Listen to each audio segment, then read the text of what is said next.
Bonsoir déjà à toutes les personnes qui sont présentes. Merci d'avoir répondu à l'appel.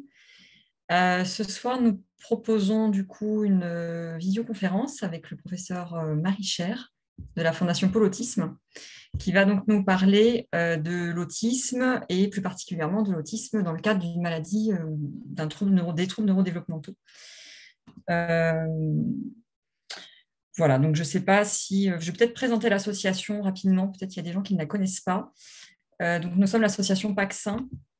Donc on est un regroupement de familles qui avons des proches qui ont effectivement le trouble Paxin.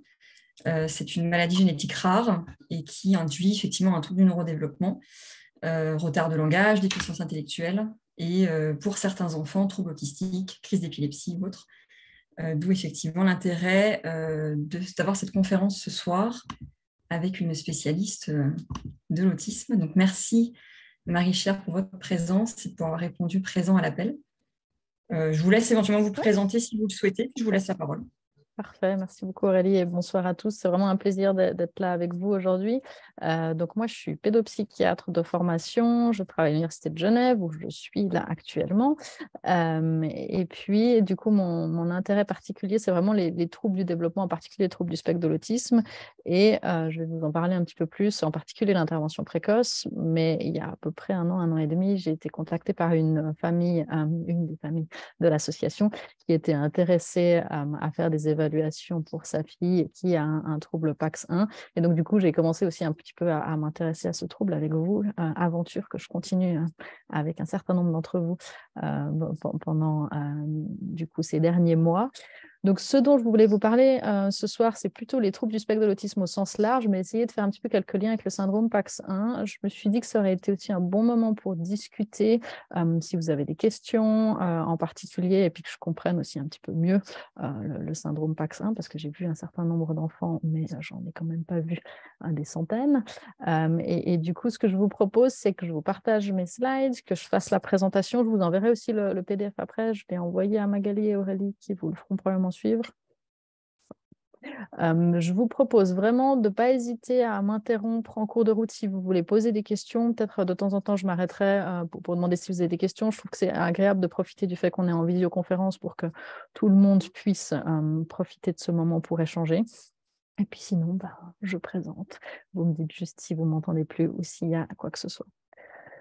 Donc voilà, le but, c'est de vous parler un trouble du spectre de l'autisme et je vous ai fait un petit plan des différents thèmes qu'on va aborder ce soir. Les premières choses, c'est finalement pourquoi est-ce qu'on parle d'autisme dans le cadre d'une association qui s'intéresse plutôt au syndrome PAX1, quelle est la relevance pour ça. Et puis après, je vais prendre un petit moment pour vous dire, mais finalement, qu'est-ce que c'est que l'autisme? Parce que vous voyez probablement beaucoup de choses dans les journaux, vous avez probablement beaucoup d'idées, vous voyez des choses dans les films aussi, mais finalement, qu'est-ce que c'est que l'autisme? Et puis, parce que peut-être certains d'entre vous se posent la question, mais est-ce que mon enfant aurait des troubles qui ressemblent à de l'autisme? Après, je vais quand même faire une petite aparté pour dire, mais on entend de plus en plus parler d'autisme. Est-ce que les chiffres augmentent vraiment? Est-ce que c'est réel ou pas? Et finalement, l'autisme, ça touche combien de personnes? Je pense que c'est vraiment un sujet dont on entend beaucoup parler. Donc, comme ça, vous aurez vraiment des faits pour pouvoir répondre de manière scientifique.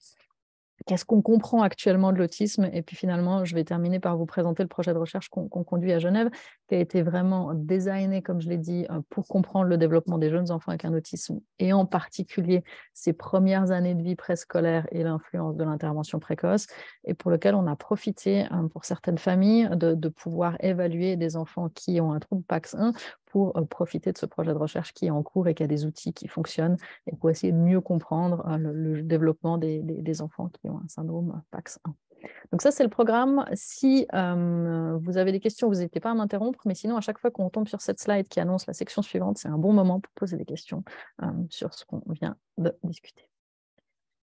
Alors, pourquoi on parle d'autisme? Là, je voulais vous présenter une étude dans laquelle Jean-Dominique, ici présent, a contribué avec Taruna et puis d'autres personnes, Anberg et des collaborateurs.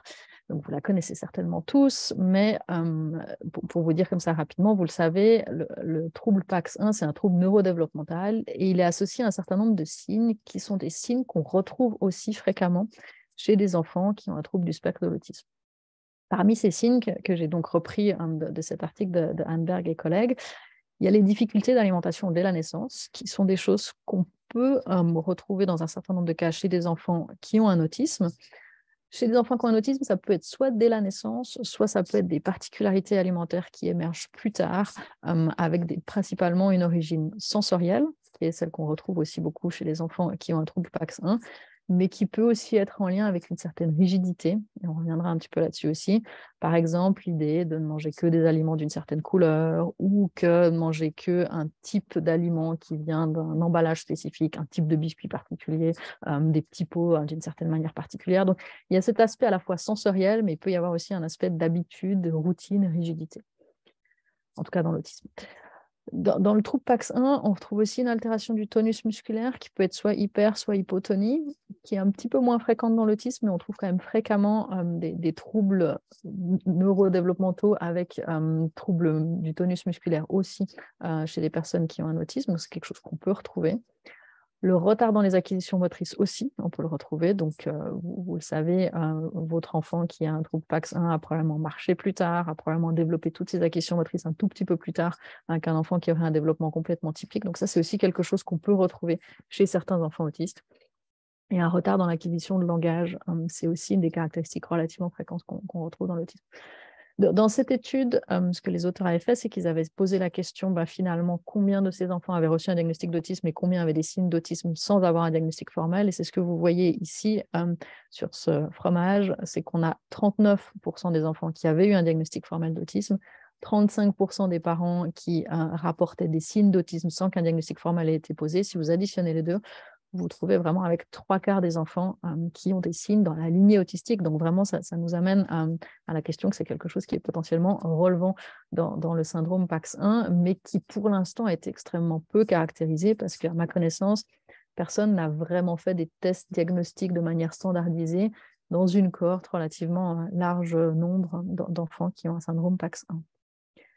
Un autre point qui était relevant et que je pense c'est important d'amener ce soir, c'est de nouveau encore tiré de cet excellent article qui montre que finalement les interventions thérapeutiques vers lesquelles les familles se tournent sont finalement des interventions thérapeutiques qui ont classiquement été développées pour des enfants qui avaient un autisme.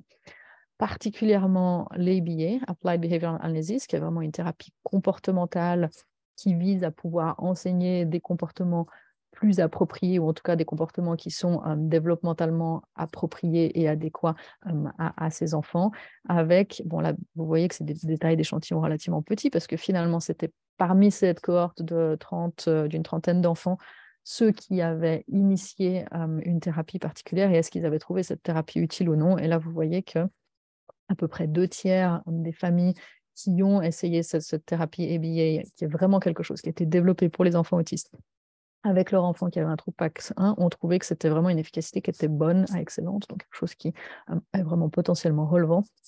Et l'autre thérapie qui avait été évaluée, c'est la thérapie d'intégration sensorielle, qui a aussi été montrée avoir une efficacité très, très importante chez ces enfants-là.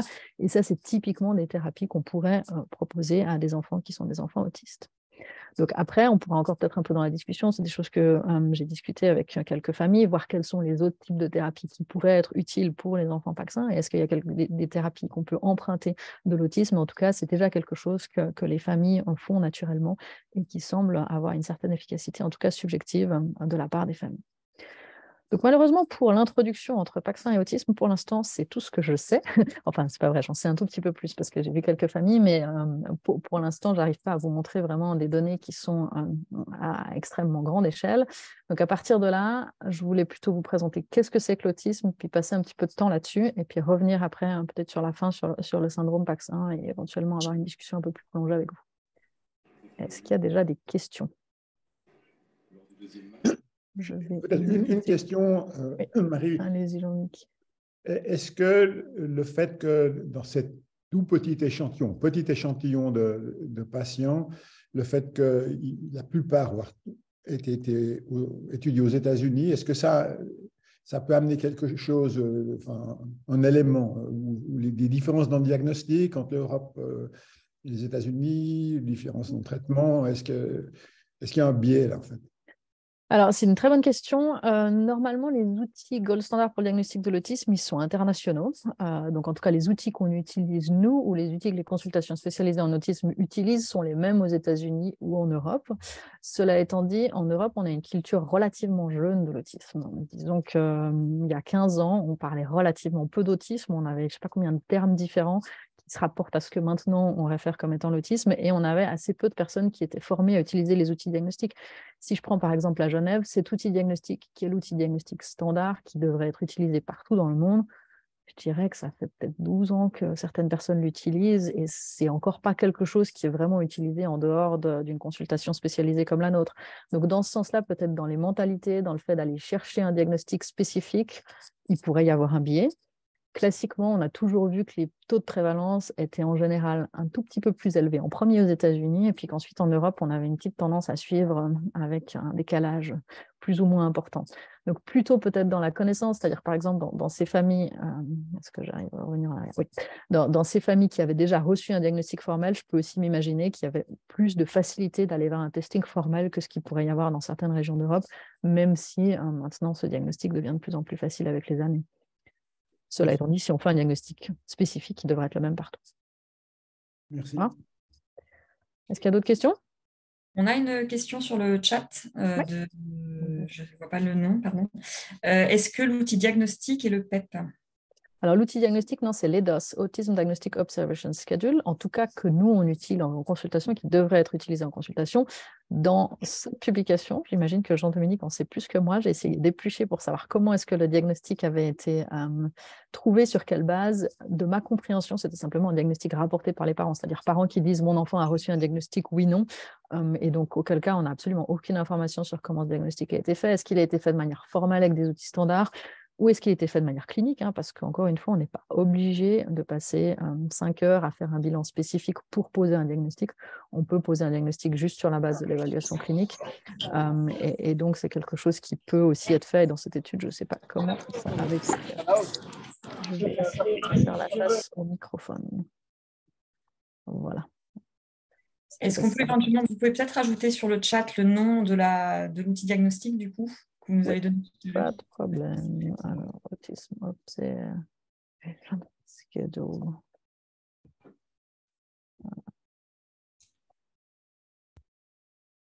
Voilà. Super, merci. C'est bon pour tout le monde. Après, c'est un outil pour lequel on a besoin d'avoir une personne qui est formée pour le faire passer. Donc, ce n'est pas un outil que vous pouvez faire juste sur un questionnaire. Alors, du coup, justement, c'est quel professionnel qui va le faire? C'est un psychiatre? Alors, c'est un psychiatre ou un psychologue qui est formé à l'outil. D'accord, mais le psychologue ne peut pas faire de diagnostic. Du coup, normalement, c'est le médecin qui... Enfin, en tout cas, en France, c'est comme ça. Je ne sais pas si à Genève, c'est comme ça. Alors, en théorie, on a besoin d'un médecin pour attester le diagnostic, mais en tout cas, chez nous, les psychologues sont tout à fait formés pour le faire passer. Il n'y a absolument rien qui dit qu'un psychologue ne pourrait pas faire passer ce test et ne pourrait pas avoir les connaissances pour le faire. C'est souvent pour des raisons d'assurance qu'on a besoin d'avoir un médecin qui signe. D'accord, voilà. OK, ça marche. Ok, alors si ça va pour vous, je continue à vous parler un petit peu maintenant des troubles du spectre de l'autisme, parce que c'est l'appellation consacrée. Donc moi, j'alterne volontiers entre autisme parce que c'est plus court et troubles du spectre de l'autisme, TSA, mais l'appellation vraiment qu'on devrait utiliser, c'est TSA. Il y a 2 types de manifestations dans le TSA. Je vous les ai mis là, mais je vais prendre un petit peu de temps pour y revenir. Les difficultés dans la communication sociale, d'une part, et puis les comportements répétitifs ou les intérêts restreints, d'autre part. Donc il faut vraiment qu'on puisse avoir les 2 pour pouvoir poser le diagnostic.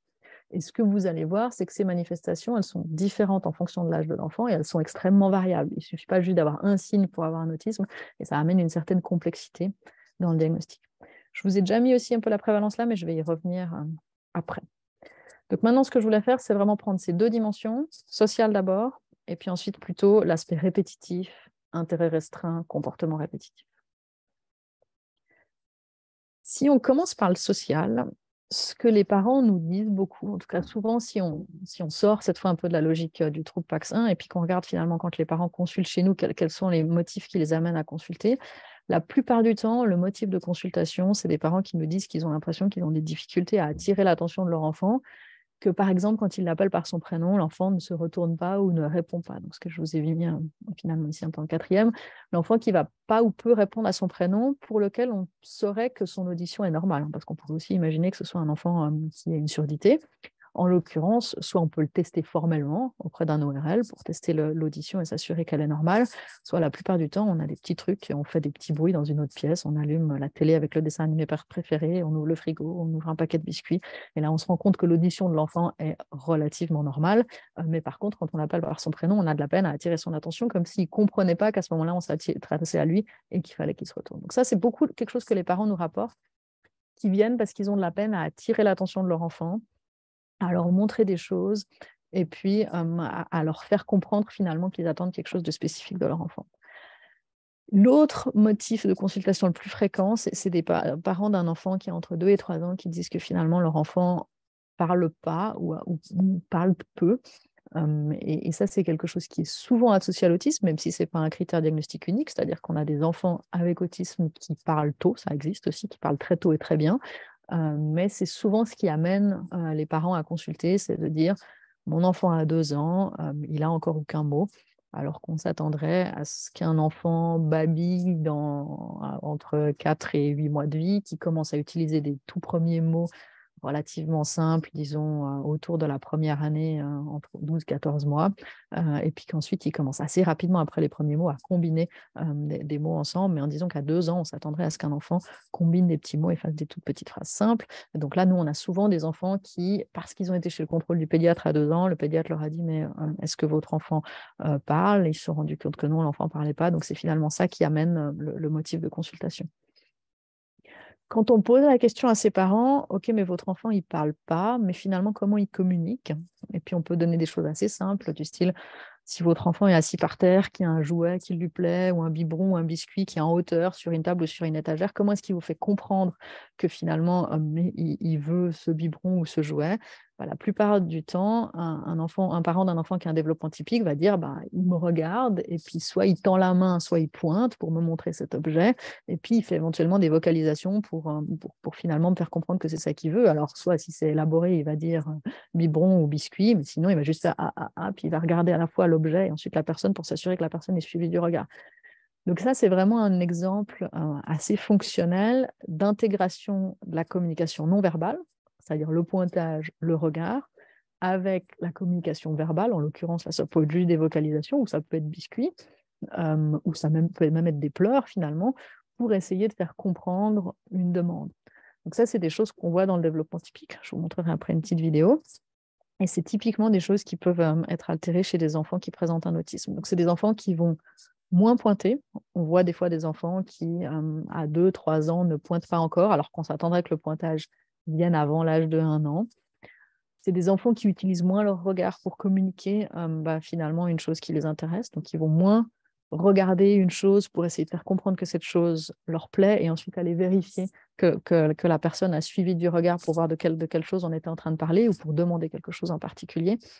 Ils vont peut-être aussi moins utiliser des gestes pour faire comprendre des choses. Par exemple, des gestes, ça peut être des gestes descriptifs. Ah, c'était grand, ou faire semblant de voler avec les bras. Alors, vous ne voyez pas en entier, mais on peut n'importe quel type de geste qu'on peut utiliser pour soutenir la communication. Ça peut aussi être des gestes émotionnels. Moi, je parle avec mes mains, des gestes emphatiques pour soutenir comme ça le discours.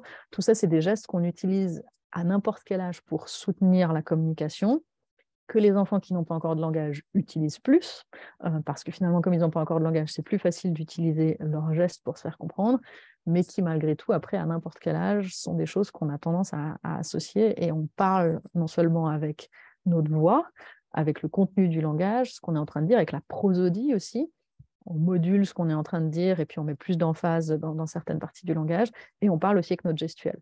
Et tout ça, c'est des choses qui peuvent être altérées chez les personnes autistes à différents niveaux. Donc, chez des petits, ça peut être le développement du langage qui est en retard.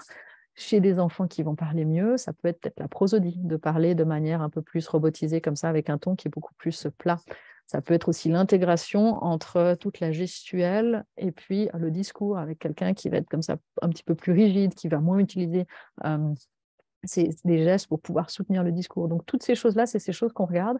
Et évidemment, il faut les regarder d'une manière qui est adaptée par rapport à l'âge de l'enfant. On ne va pas faire le même diagnostic si l'enfant a 2 ans que s'il a 18 ans. Ça paraît assez évident. Donc ça, c'est pour toute la partie communication, qu'elle soit verbale ou non verbale.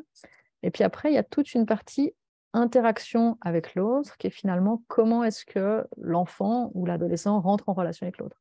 Et puis souvent, ce que les parents vont nous dire, c'est moi, mon enfant, il est plutôt autonome, il aime bien jouer seul, il a plus de peine à aller vers les autres enfants. Finalement, il ne sait pas trop comment approcher un groupe d'enfants.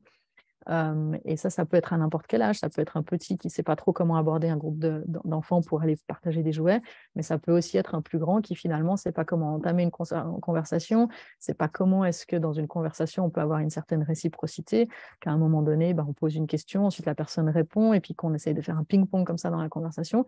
Et ça, c'est des choses qui sont plus difficiles pour les personnes qui sont sur le spectre de l'autisme, parce que finalement, c'est un peu comme s'ils n'avaient pas le mode d'emploi de cette chose qui est extrêmement subtile, qui est de l'interaction sociale, pour finalement à la fois initier l'interaction, mais aussi la maintenir au cours du temps avec une certaine réciprocité. Ce que les parents, des fois, nous disent, que je vous ai mis ici, c'est que dans toute la partie finalement partage des intérêts, partage des gestes, il peut aussi y avoir la partage des émotions. Et puis des fois, les parents nous disent, mais en fait, à la fois mon enfant, il va peu montrer des choses, donc il va peu prendre un objet pour venir me l'amener et dire que ça l'intéresse, mais ça va être aussi plus difficile pour moi de lire qu'est-ce qu'il est en train de penser à ce moment-là. Alors bien sûr, quand il est content ou très triste, je le vois, mais le reste du temps, des fois, je n'arrive pas à savoir s'il est un peu surpris, un peu dégoûté, un peu inquiet, parce que c'est plus difficile de lire ça sur son visage.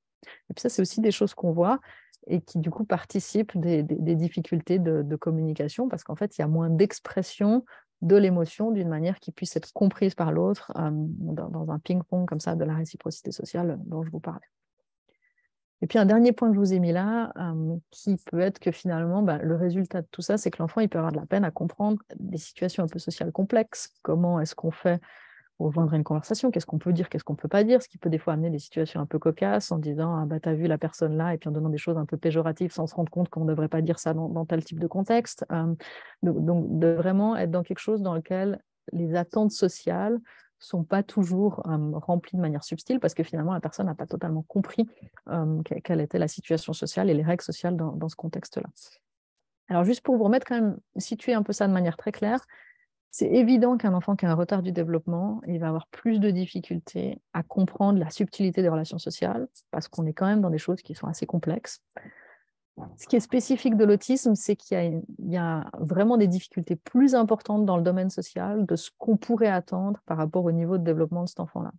Donc, c'est-à-dire qu'il y a comme une hétérogénéité dans son développement, avec des choses qui peuvent être relativement bonnes, ou en tout cas moins en décalage par rapport à ce qu'on attendrait pour l'âge, mais ce qui est vraiment plus difficile, c'est plus la partie de l'interaction sociale, de la subtilité de la communication sociale. Des fois, moi, je dis, c'est un petit peu comme si ces enfants, il manquait un peu le mode d'emploi de la communication sociale. Et puis d'ailleurs, dans beaucoup de thérapies, ce qu'on fait, c'est qu'on va un peu, pour certaines choses, leur donner le mode d'emploi. Donc quand on est avec des adolescents, on va leur dire, une conversation, ça commence comme ça. Ensuite, on continue comme ça. On leur donne un peu des scripts sociaux sur lesquels ils peuvent s'appuyer pour pouvoir finalement comprendre qu'est-ce qui est attendu d'eux dans ces circonstances-là, parce que sinon, c'est des choses qui ne sont pas toujours très claires. Ça va? Je ne vais pas trop vite? Okay. J'ai tendance à accélérer quand j'ai moins de feedback. Donc, il faut me ralentir si vous voyez que ça va trop vite. Ensuite, la deuxième partie des symptômes, c'est finalement les intérêts restreints. Donc là, je vous ai mis intérêts restreints, mais en fait, c'était la partie courte pour dire que ça peut être soit des intérêts spécifiques, soit des comportements qui sont un peu répétitifs, soit des particularités sensorielles. Donc c'est vraiment toute cette ligne de symptômes qui sont un peu plus de l'ordre de la rigidité, de la répétition. Ça peut se manifester sur le plan moteur, avec des mouvements répétitifs ou des postures spécifiques. Ça peut être le flapping. Vous connaissez peut-être les balancements, des maniérismes particuliers. Des fois, ça peut être des postures des mains, des doigts un peu croisés, des doigts un peu en extension, enfin, des postures qui paraissent comme ça un petit peu atypiques, qui finalement sont des signes d'une certaine immaturité du développement neuromoteur.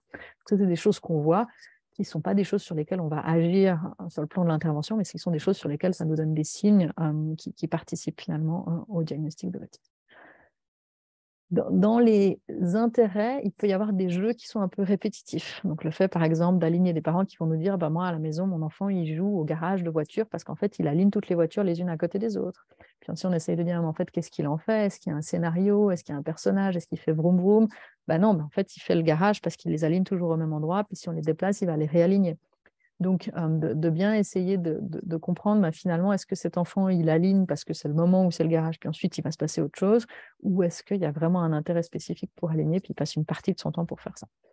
bien retenir que tout ça, c'est difficile, et j'entends que c'est difficile parce qu'en fait, dans le développement typique, il y a beaucoup de ces choses qui se font aussi. Il y a beaucoup d'enfants qui ont des routines, des rituels, et qui, à un moment donné, vont mettre toutes les peluches les unes à côté des autres avant d'aller se coucher et faire un rituel de ce type-là. Donc, à chaque fois, il faut vraiment se poser la question, mais est-ce qu'on est dans quelque chose qui est un petit peu excessif ou est-ce qu'on est dans quelque chose qui fait partie du développement typique? Et c'est toute la difficulté un petit peu du diagnostic.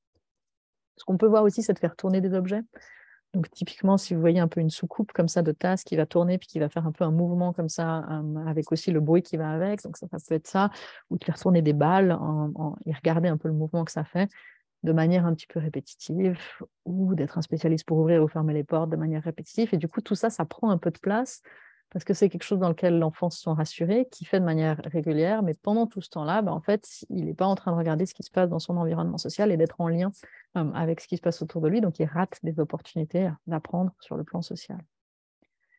Ce que les parents peuvent aussi nous dire, c'est que des fois, c'est des enfants qui vont être assez attachés à une certaine routine, donc que du coup, ils doivent adapter leur routine familiale pour qu'à chaque fois, pour aller à l'école, on prend exactement le même chemin, parce que si on ne peut pas prendre ce chemin, c'est un peu la catastrophe, que c'est un enfant qui veut manger toujours la même chose tous les jours, qui veut la même couleur d'aliment. Donc, je vous parlais un petit peu des particularités alimentaires, c'est des choses qu'on peut retrouver aussi dans la routine, mais ça peut être n'importe quel autre type de routine, et que du coup, si on brise la routine, il y a une certaine détresse chez cet enfant qui ne comprend pas toujours ce qu'on attend de lui ou pourquoi on est en train de changer, parce que d'habitude, c'est comme ça, et que ça a quelque chose de rassurant que le plan soit toujours le même un petit peu dans la journée ou dans la séquence comme ça des événements. Et comme c'est difficile aussi de changer, du coup, ça peut être difficile de changer d'une activité à l'autre et de faire une transition, comme par exemple être en train de jouer à la maison et puis d'un coup mettre ses chaussures pour sortir. Ça peut être quelque chose qui est difficile, ou passer d'une activité à une autre, passer de l'école à la maison, certaines transitions qui peuvent être comme ça difficiles et générer des difficultés pour cet enfant. Donc ça, c'est des choses que les parents nous rapportent beaucoup et qui sont souvent des choses qui amènent beaucoup de difficultés au quotidien, parce qu'ils sont obligés d'aménager leur quotidien pour pouvoir éviter des crises ou des difficultés chez ces enfants qui a peut-être des difficultés à gérer la transition ou à gérer les imprévus. Après, on peut aussi voir des intérêts spécifiques. Et là, on a toute la palette. On peut vraiment tout avoir. J'ai vu des enfants de 4 ans qui étaient intéressés par la révolution égyptienne, d'autres qui étaient intéressés par toutes les marques de casseroles. Il y a vraiment le typique qu'on voit dans les livres, c'est le calendrier, les drapeaux, des aspects un peu d'ordinateur et de mécanique. Mais il y a vraiment une grande variété dans les intérêts spécifiques. Ce qui est assez génial, c'est que du coup, c'est des intérêts qui sont poussés à leur extrême et qu'on peut utiliser comme des moteurs d'apprentissage, parce que les enfants, ils sont très intéressés par quelque chose. Donc, on peut trouver, si on est créatif, des moyens d'utiliser ça comme un moteur d'apprentissage. Mais du coup, ce n'est pas toujours facile dans la relation sociale, parce que vous pouvez imaginer que mon petit de 4 ans qui était intéressé par les marques de casseroles comme sujet de conversation à la récréation, c'était peut-être pas terrible. Donc, du coup, aussi de pouvoir faire en sorte de dire à ces enfants que peut-être que eux, ça les intéresse, mais qu'il y a des moments où il faut pouvoir alterner dans les sujets de conversation si on veut pouvoir maintenir la relation, parce que sinon, ça va être plus compliqué. Et puis, les derniers points, c'est des points un peu sensoriels, avec des enfants qui réagissent soit très fort, soit au contraire pas assez fort à certaines stimulations sensorielles. Et ça peut être le même enfant qui réagit une fois très fort et la fois d'après pas du tout à des stimulations sensorielles. Par exemple, typiquement, il y a un énorme bruit dans la pièce, l'enfant ne réagit pas. Et puis après, il y a un tout petit bruit et du coup, ça le fait réagir de manière extrêmement forte. Il peut aussi avoir des réactions assez négatives à certains sons en particulier, ou une manière un peu différente de percevoir la douleur ou la température. Il y a des parents qui des fois nous disent « mais j'ai l'impression qu'il ne va pas me dire s'il se fait mal, il tombe, il continue, puis après je me suis rendu compte qu'il avait un énorme bleu ou une énorme coupure, parce que à la fois il n'a pas compris qu'il pouvait venir me dire s'il avait mal, mais en même temps je ne me rends pas compte s'il a mal ou pas ». Et ça, c'est des choses que les parents peuvent nous rapporter et qui peuvent aussi des fois un peu compliquer au quotidien, parce que plus le fait que des fois ils ne se rendent pas compte du danger, peuvent amener un petit peu des problèmes par rapport à la sécurité de ces enfants. Je vous ai fait ça assez vite pour tous les signes et symptômes. Est-ce que ça va? Peut-être juste pour vous rappeler que du coup, le diagnostic, je vous ai fait une longue liste, puis vous vous êtes rendu compte que, Julie, vous avez une question. Je vous écoute. Au niveau de tout ce qui va être routine, est-ce qu'il faut plus s'adapter à l'enfant ou essayer de sortir l'enfant de ses routines? En fait, en tant que parent, est-ce qu'on a tendance à aller dans le sens des routines pour pouvoir, dans le côté un peu facile, on va dire, Ouais. mais c'est vrai que du coup, on renforce la routine de l'enfant. Alors, c'est une très bonne question. Effectivement, il y a des fois, par survie, c'est important d'aller dans la routine. Et puis aussi, il faut rappeler que ces routines, elles ont aussi une fonction pour l'enfant. Elles le rassurent d'une certaine manière. Donc, si on est tout le temps en train d'aller contre la routine et de faire en sorte qu'on va tout le temps faire quelque chose de nouveau en se disant, mais mon enfant va s'habituer, on risque d'amener quand même une certaine anxiété parce que finalement, cette routine, elle servait à quelque chose. Puis, il faut aussi se rappeler qu'un enfant qui a un développement typique, il a aussi besoin d'un certain nombre de routines. Il y a des moments en particulier, les rituels du soir et du coucher, c'est typiquement des routines qu'on fait pour tous les enfants parce qu'il y a quelque chose d'assez rassurant là-dedans et ça permet aussi de faciliter ce moment de l'endormissement. Donc, il faut se rappeler que ces routines, elles ont une fonction et qu'elles sont importantes pour l'enfant pour éviter une anxiété. Et en même temps, il faut aussi survivre un peu au quotidien et puis faire en sorte de pouvoir aussi habituer son enfant au fait que ça ne va pas être toujours pareil. Parce que si, par exemple, la routine, ça va être de manger toujours le même petit pot, le jour où ce petit pot n'existera plus, et il y a plein d'histoires, si vous écoutez des parents ou vous regardez sur Internet, il y a plein d'histoires de parents qui vous disent que leur enfant mangeait qu'une marque de biscuits particulière avec un design particulier, et le jour où ils ont changé l'emballage, leur enfant s'est arrêté de s'alimenter. Donc là, il peut y avoir quand même des conséquences importantes si on n'arrive pas à varier de cette routine-là. Donc tout le jeu, c'est d'introduire des petites variations qui sont suffisamment supportables pour l'enfant pour faire en sorte de pouvoir l'habituer, parce que vous voulez éviter qu'il y ait trop de routine et en même temps de pouvoir rester dans quelque chose dans lequel le niveau d'anxiété ne soit pas en train de monter trop. Donc tout le jeu, c'est que finalement, il n'y a pas de réponse noir ou blanc, mais que vous ne voulez pas non plus introduire des routines qui prennent trop de place et qui finalement vont en général pas s'arranger avec les années. Ce qu'on voit, c'est que si on rentre dans ces routines-là et qu'on y rentre de manière très stricte, elles vont prendre de plus en plus de place et ce sera de plus en plus difficile d'en sortir. Donc de pouvoir introduire des petites variations autant que possible, c'est aussi quelque chose qui est important. Je ne sais pas si ça répond à votre question. Oui, parfait, merci. Super. Alors, diagnostic pas toujours facile parce que le développement typique peut être extrêmement variable et puis parce que, comme vous avez vu, ces signes, ils sont complexes. Ce n'est pas un signe, à un certain âge. Il faut pouvoir les interpréter, il faut pouvoir voir à partir de quand est-ce qu'on en a suffisamment. Et puis, c'est des fois difficile pour des parents d'estimer quand est-ce que c'est inquiétant, en particulier quand on s'intéresse au développement des tout jeunes enfants, parce que souvent, la réponse, c'est que mon enfant prend un peu plus de temps, mais finalement, ce n'est pas grave, il va rattraper à un certain moment. Nous, notre inquiétude en tant que pédopsychiatre, c'est toujours de se dire, mais oui, votre enfant prend un peu plus de temps, mais en même temps, c'est possible qu'il rattrape, mais l'autre possibilité, c'est que le développement continue à dévier un peu plus et que donc du coup, que l'écart sera plus important plus tard. Donc, c'est toujours un petit peu un jeu entre est-ce qu'on va intervenir le plus tôt possible ou est-ce qu'au contraire, on va attendre pour voir si l'enfant va rattraper un petit peu spontanément ce développement-là. Et puis ça revient un peu à une question que vous venez de poser, en fait, du côté des professionnels, comment on fait le test ? Il n'y a pas de test biologique, il n'y a pas de prise de sang. Donc, du coup, comment est-ce qu'on va faire ce test-là? Il y a des tests comportementaux, celui que je vous ai mis dans le chat, c'en est un, c'est le gold standard. Il y a d'autres manières cliniques de le faire, mais en général, on utilise ce test gold standard si on veut utiliser des tests un peu scientifiquement validés. Mais ce n'est pas toujours facile pour le professionnel de pouvoir mettre en évidence ces signes. En particulier, je pense par exemple à des pédiatres qui ne sont pas forcément formés, dans le cadre de la consultation ou des consultations plus courtes, qui ont l'habitude de voir l'enfant quand il pleure parce qu'ils lui ont fait 2 vaccins les fois précédentes et qui du coup peut avoir plus de difficultés à savoir est-ce que c'est vraiment un enfant qui a un autisme ou au contraire c'est un enfant qui m'en veut pour le vaccin de la dernière fois ou qui est un petit peu anxieux ou qui pourrait avoir un retard du langage ou un retard de développement. Donc c'est des choses qui ne sont pas toujours faciles, mais dont l'utilité de pouvoir, si les parents ont un doute, faire un bilan diagnostic complet avec des outils diagnostiques standards. Juste parce que je peux vous parler de ça pendant des heures, mais en même temps, des fois, de le voir, ça vous donnera une image un petit peu plus claire de ce que je vous raconte. Là, je vous ai mis 2 vidéos dos à dos. La première, c'est une petite fille qui a un développement complètement typique. Alors, il n'y a pas de son, mais là, vous voyez cette petite fille qui est devant les genoux de sa maman. Et puis là, vous voyez la psychologue qui va lui montrer un petit jouet qui est assez sympa, qui est un de ces jouets qu'on remonte, un de ces jouets mécaniques.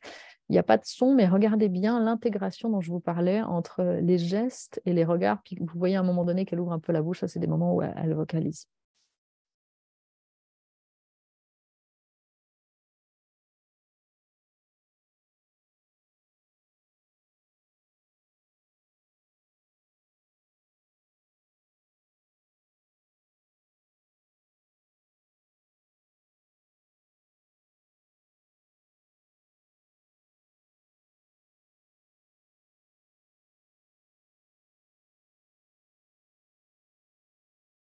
Donc, vous voyez, c'est extrêmement efficace comme communication. Cette petite, elle veut utiliser le jouet qu'elle trouve très sympa. Donc, elle tend la main pour l'avoir et elle utilise son regard en même temps. Quand elle obtient le jouet, elle se retourne pour partager avec sa maman pour dire « Ah bah regarde comme c'est cool ce jouet que je viens d'avoir ». Donc, il y a vraiment un partage d'intérêt. Et puis ensuite, probablement qu'elle veut activer ce jouet, mais elle n'y arrive pas. Donc, elle regarde d'abord la psychologue en faisant un petit peu une tête, vous avez vu, elle fronce un peu les sourcils comme si c'est pour dire « mais ça ne marche pas ton truc ». Et puis ensuite, elle lui retend. Donc, c'est vraiment extrêmement clair, même si c'est petite, elle n'a pas un langage très développé. Elle n'a pas encore l'âge de dire « s'il te plaît, est-ce que tu pourrais m'activer de nouveau le jouet mécanique ?» En même temps, on comprend extrêmement bien qu'est-ce qu'elle veut parce qu'elle intègre très bien le regard, les gestes, et puis elle partage à la fois avec la psychologue et avec la maman. Donc ça, c'est une communication qui est extrêmement fluide. Une petite comme ça, on a vu 20 secondes de vidéo. Moi, en tant que pédopsychiatre, j'ai absolument pas besoin de la voir. Elle va extrêmement bien. Je me fais aucun souci pour son développement. J'ai juste 20 secondes de vidéo. Maintenant, je vous montre la même situation avec un enfant pour lequel il y a un diagnostic qui a été posé. Alors, bien sûr, on ne va pas poser le diagnostic sur 20 secondes de vidéo, mais juste pour que vous voyez vraiment la différence entre les deux. Cette fois, vous avez le parent qui est juste là à côté, la psychologue qui est là, et puis elle a le même type de jouet mécanique qu'elle va lui présenter.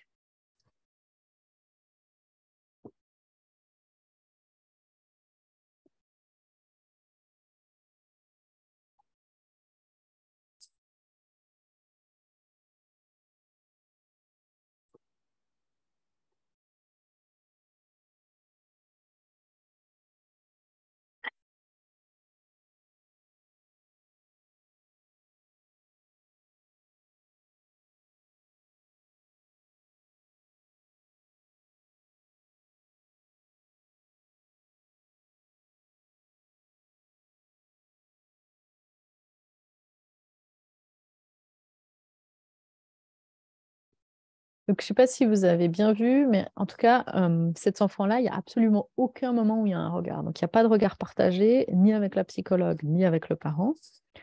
Cela étant dit, cet enfant, il veut probablement exactement la même chose que l'autre petite fille. Il a trouvé que ce jouet, il était quand même vraiment sympa, et puis il voudrait probablement l'activer aussi.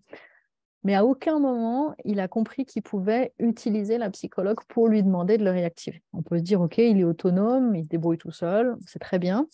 Cela étant dit, à un moment donné, vous avez vu, le jouet tombe, et puis elle le ramasse. Il n'y a pas non plus un seul regard pour la psychologue. C'est comme si presque le jouet était remonté de manière un peu magique sur la table.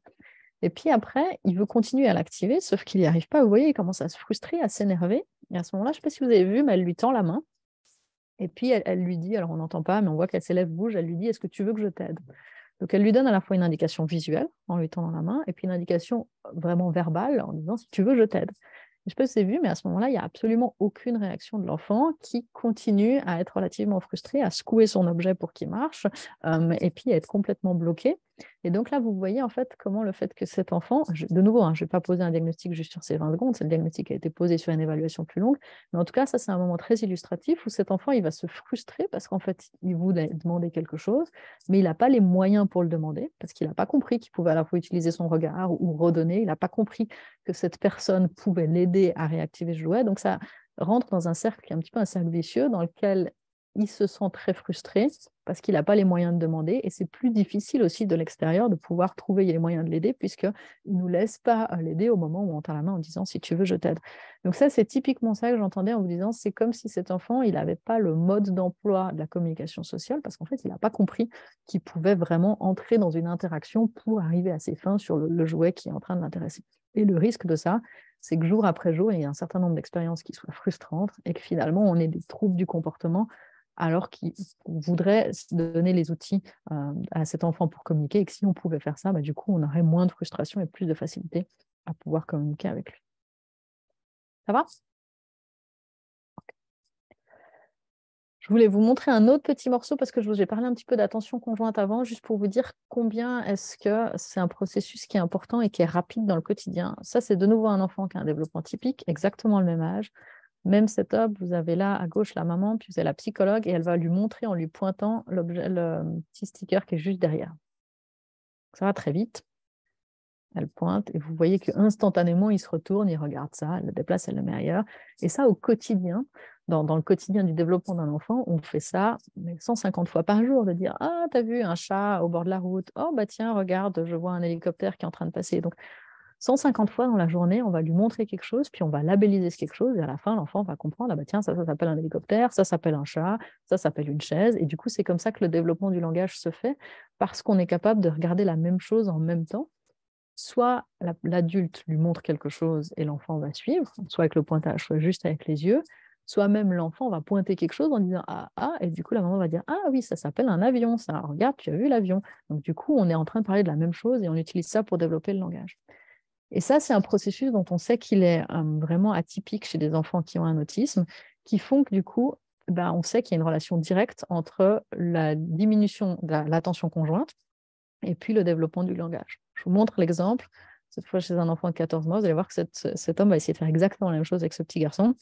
Il a attiré son attention, mais cette fois, le sticker, il est là contre le mur et puis ensuite là de l'autre côté. Vous voyez déjà que c'est difficile d'attirer son attention. Il doit se mettre très devant. Le garçon regarde l'adulte, mais il ne suit pas du tout le poinçage. Et puis là, vous voyez que c'est vraiment ce petit garçon, il n'a pas du tout compris que le pointage pouvait servir à montrer quelque chose de loin. Il se dit, mais qu'est-ce que c'est que cet objet qui est sous mon nez? Et il va le regarder d'extrêmement près. Donc, vous voyez que là, ce petit garçon, il faut vraiment qu'on puisse lui donner les outils pour qu'il puisse comprendre que là, on essaye d'attirer son attention sur quelque chose parce que sinon, il risque de rater un certain nombre d'opportunités d'apprentissage au quotidien. Ça va? Pour le crash course en autisme, vous êtes bon? Ok. Du coup, si vous avez tous suivi jusque-là, je me dis qu'on va un peu plus lentement que d'habitude, donc je ne sais pas si j'arriverai jusqu'au bout, mais c'est pas grave. Je voulais juste vous parler un petit peu de autisme. Est-ce qu'il y en a plus? Oui ou non? Parce que vous avez probablement, certains d'entre vous, vu ce type de titre dans les journaux, que ce soit sur Internet ou dans les journaux, en disant, mais est-ce qu'il y a finalement une épidémie d'autisme? Est-ce que oui ou non, c'est le cas? Si vous regardez les chiffres au cours des 50 dernières années, oui, ça monte extrêmement fort.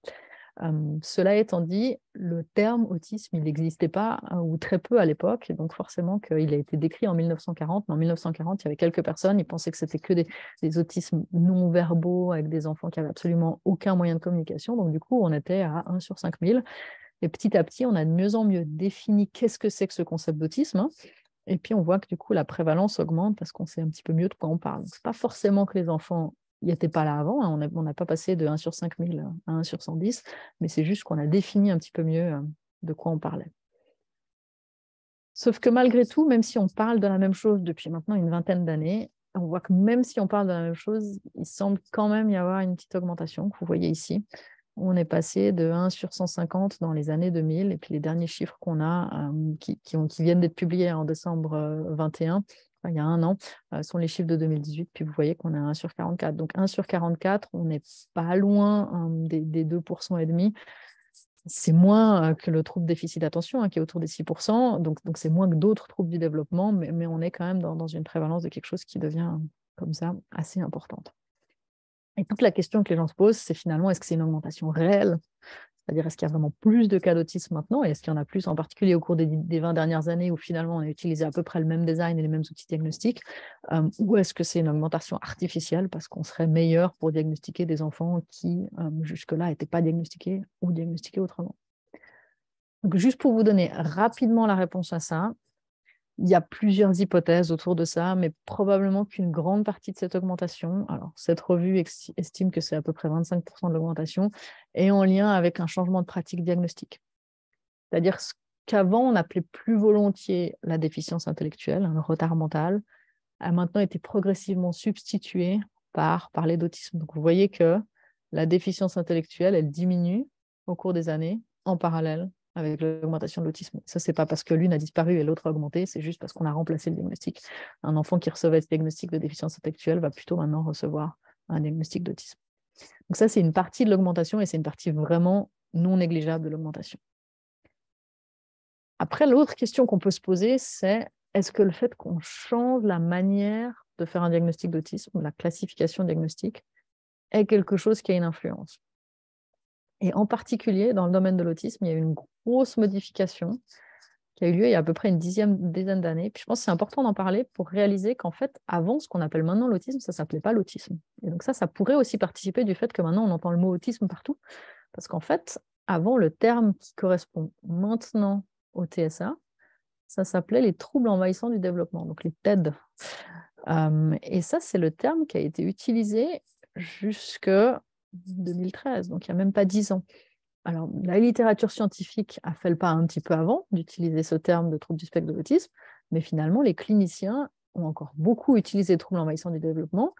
Et ceux qui utilisent la classification, qui est la classification de l'OMS, la classification internationale des maladies, utilisent même encore un peu cette dénomination-là. Donc, on est un peu dans une zone intermédiaire où un certain nombre de personnes sont passées à la dénomination TSA, alors qu'il y en a d'autres qui avaient encore cette dénomination de TED, de troubles envahissants du développement.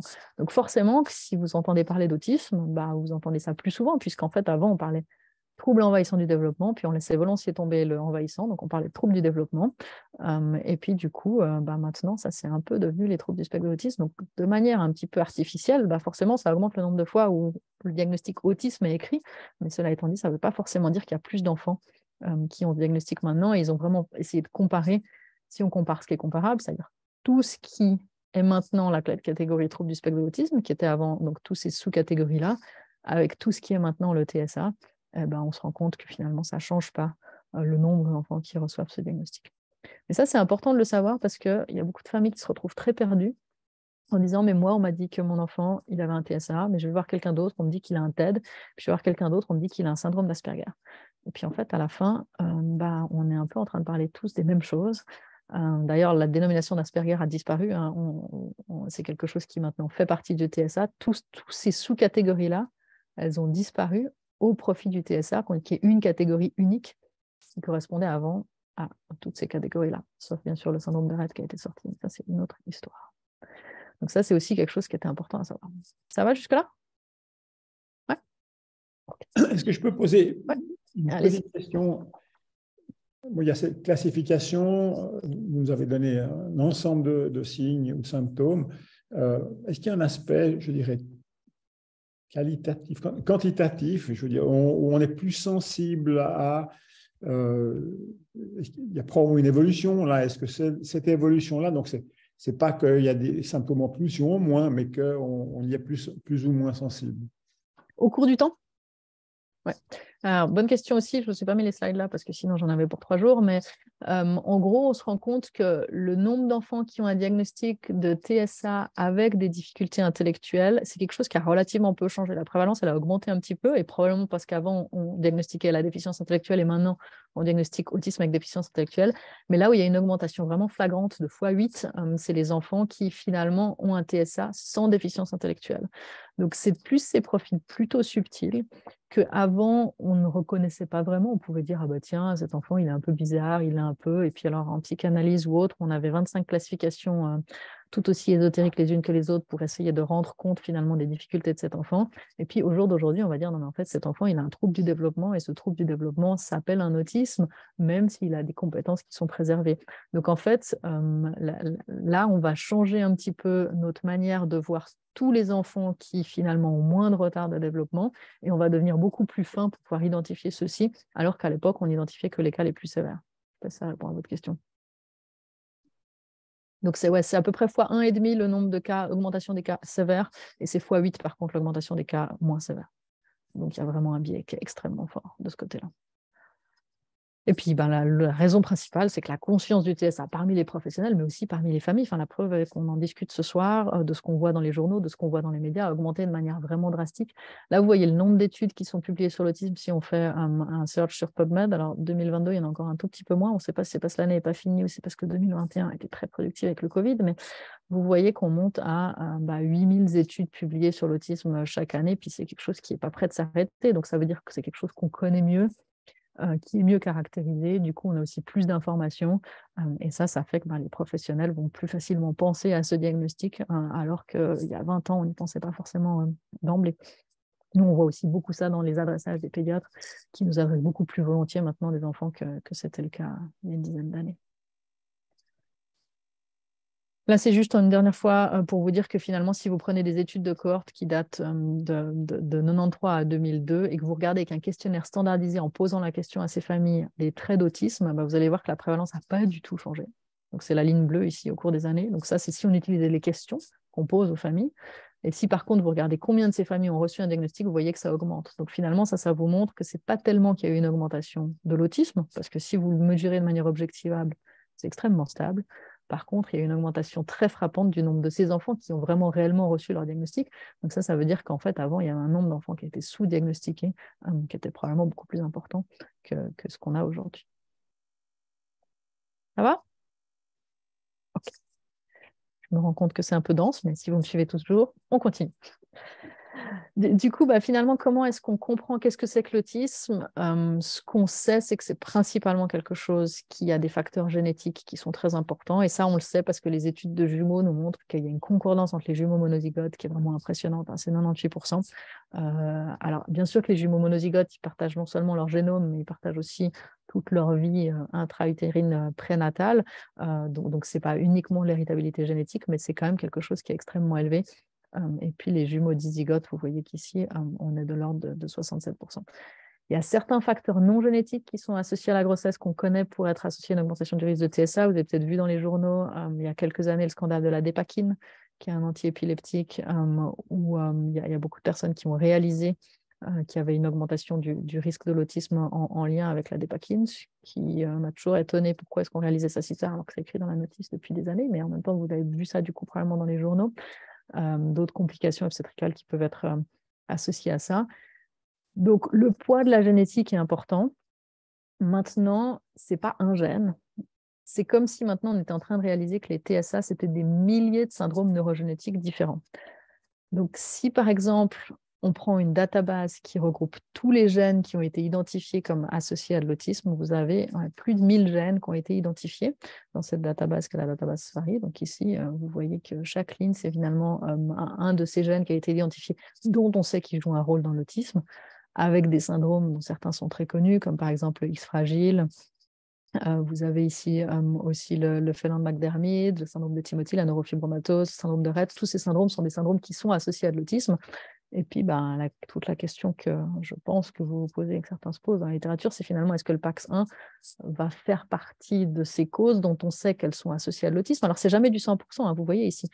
Les porteurs du syndrome de X fragile n'ont pas 100% d'autisme, vous avez 30 à 60% d'autisme. Et puis ça dépend dans chaque syndrome. Donc, la question encore ouverte, c'est finalement quelle est la prévalence de l'autisme dans le PAX1.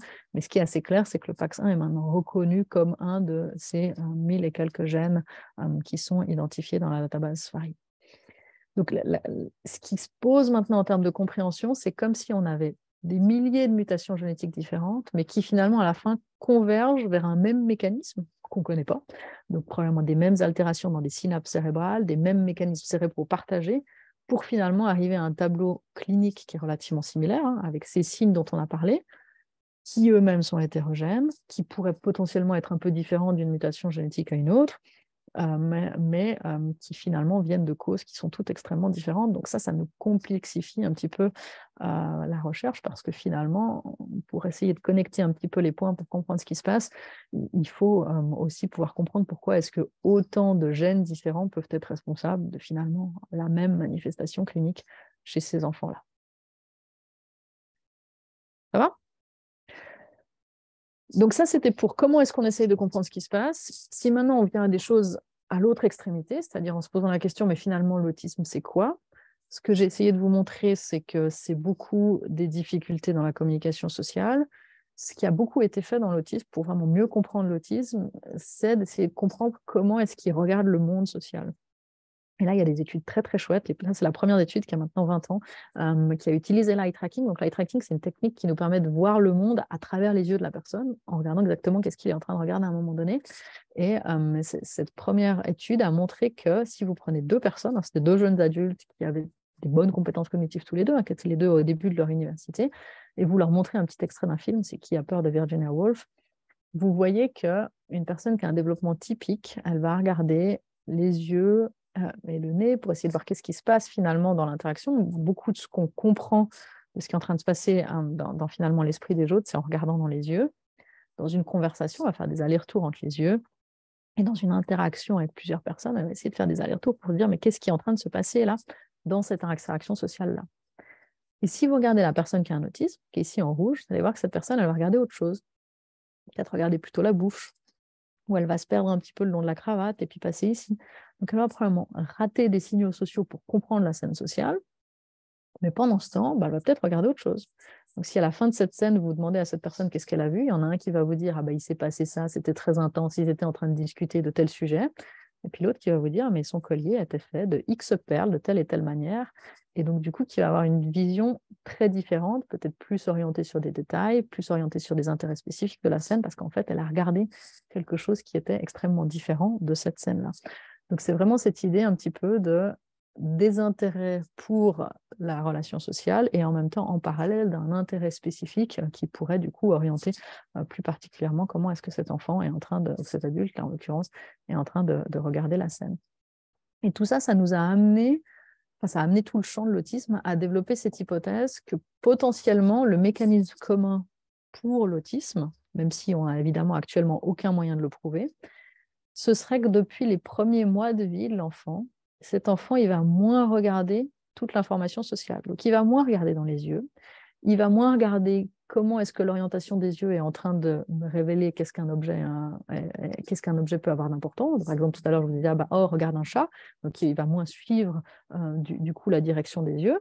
Il va moins être attentif à tout ce qui est aussi auditif. Donc, tous ces stimuli sociaux qui sont importants pour la compréhension de la relation sociale, cet enfant qui a un autisme va moins y porter attention et donc du coup, il va moins apprendre sur le plan social comment est-ce qu'on se comporte dans une interaction sociale et qu'est-ce qui fait qu'à un moment donné, l'attention conjointe, c'est un mécanisme qui est important, qu'est-ce qui fait que chaque étape suit une autre et puis du coup, son cerveau va se développer d'une manière qui est un petit peu différente.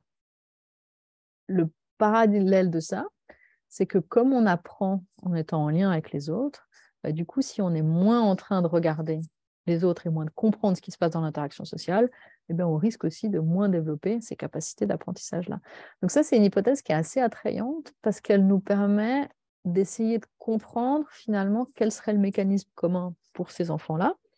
Et puis surtout, pourquoi est-ce que certains enfants développeraient après secondairement un petit peu des difficultés dans leurs apprentissages parce que finalement, ils ne savent pas qu'est-ce qu'on attend d'eux dans un moment particulier, ils ne comprennent pas quels sont les enjeux sociaux pour pouvoir transmettre cette expérience.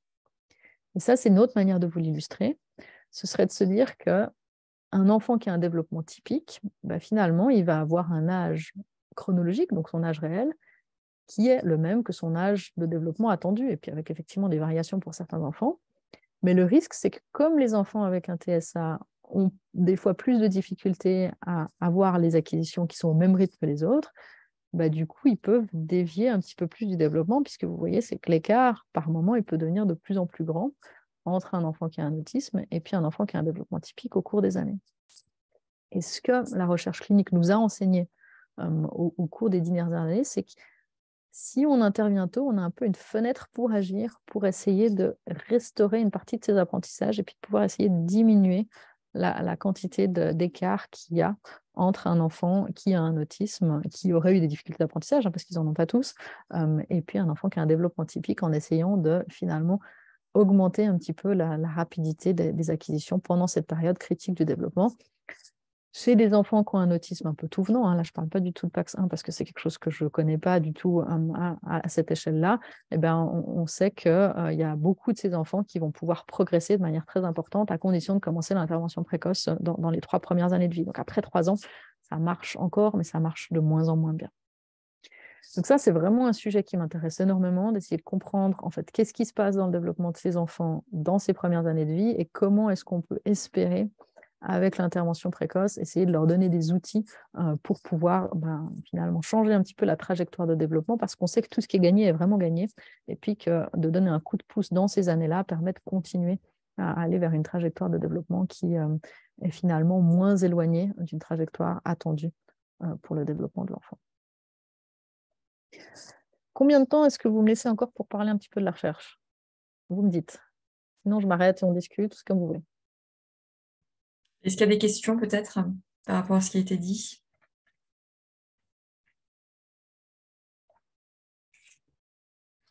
Moi, j'aurais peut-être juste un commentaire. Marie, vous montrez l'importance de l'intervention précoce. Je pense qu'on ne peut que la souhaiter. Maintenant, c'est vrai que c'est une intervention, je dirais, de type peut-être phénotypique en quelque sorte, c'est-à-dire qu'on on expose l'enfant, etc. Et je sais qu'on ne sait pas pour l'instant si une intervention, appelons-la génétique, hein, c'est-à-dire que si on réparait le gène, est-ce qu'au fond, il y a une plasticité qui peut-être pourrait permettre de récupérer d'une manière différente de celle qui prévaut avec les interventions comme vous les mentionnez maintenant? Mais c'est toute la question en fait. Alors c'est sûr que dans le syndrome PAX1, vous pouvez avoir plus d'espoir puisqu'il y a une mutation unique qui explique les difficultés, que finalement on pourrait espérer une intervention génétique. L'autisme sur le plan hors PAX1, puisqu'en plus on n'est même pas sûr que tous les enfants avec PAX1 aient un autisme, c'est vraiment quelque chose qui est en lien avec des milliers de mutations génétiques différentes. Donc je pense que l'espoir, il est quand même plus limité de ce côté-là. Moi, je partirais plus, mais je vais peut-être en parler un tout petit peu après, sur des hypothèses qui sont basées sur des circuits, et puis du coup de pouvoir intervenir sur un circuit en particulier. Donc là, c'est peut-être plus avec vraiment des substances pharmacologiques, plutôt que de penser à des interventions de type génétique pour pouvoir essayer de restaurer partiellement la fonction d'un circuit à un moment donné. Et en particulier, là, on partirait du circuit qui prédit finalement l'attention sociale, parce que ce qu'on veut, c'est réaugmenter l'attention sur les stimuli sociaux, puisque c'est ça qui est en haut de la cascade, et ça fait que finalement, le déficit est moins important pendant ces années qui sont vraiment des années critiques du développement de l'enfant. Donc tout l'enjeu, pour moi, il est autour de ça. Maintenant, c'est vrai que dans le syndrome PAX1, la question est un tout petit peu différente, parce que potentiellement un petit peu plus facile d'accès. Dans l'autisme, au sens large, je ne suis pas sûre qu'on y soit si proche, mais c'est effectivement potentiellement la meilleure manière d'agir. Merci. Bon, l'autisme, voilà, si on met en avant, même en dehors de PAX1, les causes génétiques, oui, chaque individu, il y a beaucoup plus de chances que les individus ont des mutations différentes, même sur un même gène, néanmoins, ce sera chaque fois une mutation. Donc, oui, mais alors c'est rarement monogénique quand même. Hein. Il y a beaucoup de causes qui sont des polygenic burden avec des interactions épigénétiques en plus. Ça devient vraiment compliqué. On voit aussi beaucoup de... Donc, il y a des cas de novo qui sont vraiment imputables à une mutation ou un CNV particulier, et auquel cas, là, on peut imaginer. Mais après, il y a beaucoup de cas dans lesquels il y a des traits un peu partagés dans le reste de la famille, et puis c'est finalement un nombre de hits qui, cumulés, amène le risque chez cet enfant-là. Et là, je pense qu'on va être un petit peu plus loin de pouvoir agir de cette manière-là. Merci. Oui. Je vous fais un peu rapidement la recherche? Pas trop rapidement quand même, parce que sinon vous n'allez rien comprendre. C'est parti. Ok. Bon, pour faire une petite pause quand même, un petit dessin animé. Pour vous montrer finalement, donc je vous ai parlé d'eye tracking, puis je vous ai montré avant qui a peur de Virginia Woolf. Alors c'est évident que nous on fait de la recherche chez des enfants de 2 à 5 ans, donc on ne va pas leur montrer qui a peur de Virginia Woolf, on leur a montré des choses qui sont adaptées à leur âge. Là, c'est pour vous montrer finalement comment est-ce qu'un groupe d'enfants de à peu près 4 ans regarde ce dessin animé trop. Donc ça, c'est des enfants avec un développement typique. Puis juste après, je vais vous montrer un enfant qui est sur le spectre de l'autisme. La la. Ah, Nana. La la la la la la. J'aimerais bien qu'elle me regarde. La la la la la la la la la la la. Donc vous voyez, là, je vous ai mis juste un court extrait, mais pour vous montrer que ces enfants-là, ils sont souvent en train de regarder vraiment dans les yeux, comme je vous disais avant, et de faire des allers-retours entre les personnages pour essayer de comprendre qu'est-ce qui se passe dans l'interaction sociale. Si maintenant, je vous montre un enfant qui a 5 ans qui est sur le spectre, là, vous voyez qu'il y a quand même beaucoup de moments dans lesquels il est en train de regarder le toboggan, la barrière, éventuellement des reflets comme ça dans le sable, et pas forcément en train de regarder qu'est-ce qui se passe dans l'interaction sociale. Donc cet enfant, il pourrait potentiellement devenir un spécialiste des toboggans ou un spécialiste des reflets dans le sable, mais enfin, dans cette interaction sociale-là, il est quand même un peu en train de rater qu'est-ce qui se passe. Donc si vous lui posez la question à la fin de l'interaction, qu'est-ce qu'il a vu, potentiellement qu'il n'aura pas vu la même chose que les enfants qui avaient un développement typique que vous venez de voir juste avant. Et nous, ce qui nous intéresse, c'est d'essayer de comprendre mais qu'est-ce qui se passe dans le cerveau de ces enfants-là qui pourrait expliquer la manière différente dont ils explorent une scène sociale. Alors, on peut le faire de plusieurs manières. Une des choses qu'on faisait depuis des années, c'est de faire de l'électroencéphalogramme. Donc, c'est poser un bonnet EEG sur la tête des enfants. Mais moi, j'aime bien l'IRM, j'aime bien avoir des images du cerveau des enfants. Sauf que pour avoir une image d'un cerveau d'un enfant, il faut qu'il puisse rester allongé dans l'IRM pendant 30 à 45 minutes, ce qui est mission impossible pour un jeune enfant. Parce que du coup, quand on lui dit il ne faut absolument pas bouger, il faut rester dans ce tuyau. En plus, on enfonce la tête au fond du tuyau. Déjà, en tant qu'adulte, ce n'est pas toujours facile de rester complètement immobile. Il faut imaginer qu'un enfant de 2, 3, 4 ans, Il n'y a pas moyen. Donc, ce que faisaient les gens en recherche, c'est que jusque-là, ils faisaient des sédations, donc des anesthésies pour pouvoir avoir des images, ce qui est quand même limite sur le plan éthique et du coup limite énormément aussi le nombre d'enfants avec lesquels on peut faire des IRM. Nous, on s'est inspiré d'un protocole qui avait été développé au Mind Institute aux États-Unis pour complètement adapter la chambre de l'IRM. Donc là, vous voyez, c'est exactement la même IRM, elle est juste cachée sous tous ces rideaux. On a mis un lit double, une chaise à bascule, des couvertures, et puis on demande aux familles, donc il y a certaines familles que je vois ici qui ont participé et qui pourront vous dire comment ça se passe, on demande aux familles de finalement venir avec leur enfant au moment du coucher, puis de reproduire le coucher, quasiment comme s'ils étaient dans une chambre d'hôtel, on laisse tranquille. Et puis à un moment donné, l'enfant finit par dormir, et comme il dort, quand il dort, il ne bouge pas. Et ça nous permet, pour la plupart du temps, d'avoir vraiment des images cérébrales qui sont bonnes. Donc là, vous voyez par exemple un enfant qui s'est endormi sur le lit double. Vous voyez que l'IRM est là juste derrière. Donc après, il n'y a plus qu'à, ça prend un peu de temps quand même, transférer l'enfant pour qu'il puisse être sur le lit principal, protégé au niveau auditif parce que l'IRM fait quand même un petit peu de bruit. Et puis ensuite, on peut avoir des images qui sont, comme vous pouvez le voir ici, d'excellente qualité parce que finalement, c'est relativement binaire. Soit on n'a pas d'image parce que l'enfant est réveillé, et puis du coup, on ne peut pas commencer l'imagerie. Soit on a des images qui sont extrêmement bonnes parce que du coup, l'enfant ne bouge pas du tout, ce qui est quand même une caractéristique assez rare quand on fait de l'imagerie chez des enfants parce que je peux vous assurer, pour faire beaucoup d'imagerie chez des enfants entre 6 et 15 ans, que c'est rarement de très bonne qualité parce qu'il y en a toujours un qui bouge un petit peu à un moment donné. Là, on a un taux de succès qui est vraiment beaucoup plus haut que ce qu'on aurait osé espérer au début. Ça nous prend un peu de temps, on est tous un petit peu fatigués, les familles aussi, mais du coup, on a un taux de succès qui est, comme vous voyez là, à plus de 87%, avec à peu près 160 IRM qui ont été acquises à ce jour, et puis c'est quelque chose qui nous apprend du coup beaucoup sur les mécanismes cérébraux. Donc, une des choses qu'on a pu voir, c'est essayer vraiment de mettre en lien ce moment du trop-trop avec le développement du cerveau. Je vais vous la faire rapidement, mais juste pour vous dire qu'on s'est rendu compte qu'il y a des régions qui sont des régions importantes pour déterminer l'orientation de l'attention, qui étaient impliquées dans la manière dont ces enfants regardaient ces scènes sociales. Et puis à partir de là, on a essayé de comprendre, mais pourquoi est-ce qu'ils explorent ça d'une manière différente qu'un autre enfant? Et puis en interagissant avec des personnes qui font des modèles de souris, on s'est focalisé sur un circuit qui s'appelle le circuit de la récompense. C'est un circuit qui explique pourquoi est-ce que certains de nos comportements sont renforcés. Donc c'est un circuit qu'on active quand, par exemple, quand on boit, quand on mange, quand on a des relations sociales avec des personnes, quand on a des relations sexuelles. C'est tout ça qui dit à notre cerveau, tiens, ça c'est un comportement qui est sympa, qu'il faudrait pouvoir reprendre et renforcer. Et puis on s'est rendu compte chez des modèles de souris que ce circuit était altéré et qu'il expliquait les difficultés sociales. Ça, c'est l'équipe de Camilla Bellone qui a fait toutes ces études et qui en collabore beaucoup. Et nous, on a reproduit la même chose chez des enfants pour se rendre compte que ce même circuit, il était finalement aussi responsable de combien est-ce que les enfants avaient des difficultés à rentrer en contact avec les autres enfants, comme si finalement ça expliquait pourquoi c'était moins gratifiant d'être dans l'interaction sociale.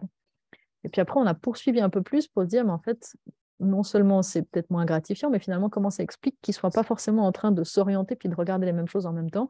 Et on a regardé une autre structure, et puis je vous la fais rapidement, mais on a fait vraiment le parallèle sur cette structure-là, comme pour essayer de comprendre un peu finalement quels sont les circuits qui sont impliqués, en allant vraiment à un niveau très spécifique, en faisant des allers-retours entre des modèles de souris et des modèles humains. Puis pour revenir à votre question, Jean-Dominique, du coup, nous, notre idée, ce serait plutôt à un moment donné de se dire, mais si on avait un moyen d'agir pharmacologiquement sur ce circuit, en suractivant un petit peu ce circuit de la récompense, typiquement dans des moments d'interaction sociale, est-ce que ça, ce serait un moyen de faire en sorte que chez ces enfants, à condition de commencer extrêmement tôt, on pourrait limiter tous les effets plutôt négatifs de cette cascade développementale. Ça, malheureusement, on n'a pas. Par contre, on a des bonnes interventions qui, en fait, font ça. Et c'est des interventions comportementales qui, en fait, rendent plus saillante, finalement plus facile, l'orientation sociale. Et ce que vous voyez là, c'est que dans un moment d'interaction, ce que fait la psychologue, c'est qu'elle exagère énormément tout ce qui est l'information sociale. Donc, elle ouvre grand les yeux, elle exagère au niveau des émotions, en même temps, elle va vocaliser beaucoup, et elle va essayer de renforcer le côté gratifiant, récompense dans l'interaction sociale, morceau par morceau, en ayant une grille de lecture sur comment est-ce qu'elle va donner le mode d'emploi de l'interaction sociale à cet enfant-là. Et ça, c'est des choses pour lesquelles il y a des protocoles qui ont été développés qui fonctionnent vraiment plutôt bien, à condition de commencer tôt, d'avoir des thérapeutes qui sont bien formés, et puis d'avoir pas mal de temps, parce qu'on est en train de parler d'interventions qui sont de l'ordre de 20 heures par semaine, donc 4 heures chaque jour de la semaine, pendant 2 ans d'affilée. Donc, on est vraiment sur des choses qui nécessitent un investissement assez massif des familles, mais qui fonctionnent extrêmement bien. Et ça, c'est nos résultats à Genève. On voit que des enfants, au moment du diagnostic, avaient un niveau de développement estimé, alors ça, c'est ce qu'on appelle le developmental quotient, ce qui serait un peu l'équivalent du QI, à peu près 60. Donc, vous voyez, dans la zone grise, c'est-à-dire que la zone qui est un peu la zone du retard intellectuel. Puis on se rend compte qu'après 2 ans de cette intervention, ils ont gagné l'équivalent de 20 points de QI, ce qui les ramène dans la zone qui est une zone de développement relativement typique, alors plutôt la norme basse, mais qui permet à ces enfants, pour beaucoup, pour vraiment 3/4 d'entre eux, de pouvoir poursuivre une scolarité ordinaire avec un minimum de support. Donc on a vraiment là une intervention qui a été développée à la base aux États-Unis, mais dont on peut vraiment montrer qu'elle fonctionne, et elle fonctionne extrêmement bien, potentiellement en décortiquant un petit peu l'aspect en fait gratifiant et plus clair aussi de l'interaction sociale, mais ça, il nous reste encore à le comprendre. Et on a continué à regarder finalement, donc je ne vous explique pas les graphes pour ne pas rentrer dans quelque chose de trop compliqué, mais finalement, ce qu'on se rend compte, c'est qu'avec l'intervention spécifique, on arrive à presque normaliser la manière dont ces enfants regardent le trop-trop, parce qu'ici, ce serait le développement typique des enfants, la manière dont ils regardent trop.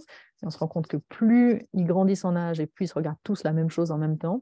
Et puis vous voyez que les enfants qui bénéficient de l'intervention précoce, au début ils dévient un petit peu plus, puis petit à petit ils rejoignent vraiment une trajectoire de développement qui est plus typique dans leur exploration sociale. Donc on a vraiment quelque chose qui semble nous montrer que avec cette intervention, qui est une intervention comportementale, on va pouvoir agir sur l'exploration visuelle et aussi permettre à ces enfants de pouvoir faire des apprentissages. Et puis la dernière chose à laquelle on s'intéresse beaucoup, c'est finalement, tous les enfants ne réagissent pas de la même manière à l'intervention. Alors potentiellement qu'il y a une partie génétique, c'est-à-dire que ces enfants sont des groupes différents, qui ont du coup des sensibilités différentes aux différents types d'interventions. Mais là, même si on a les informations génétiques, comme il y a 1000 mutations, vous pouvez imaginer que sur une centaine d'enfants, on ne les a pas toutes. Et on en a très peu avec 2 fois la même mutation. Ce qu'on s'intéresse, c'est d'essayer de comprendre finalement, est-ce qu'il y a des sous-groupes qui réagissent plus ou moins à l'intervention.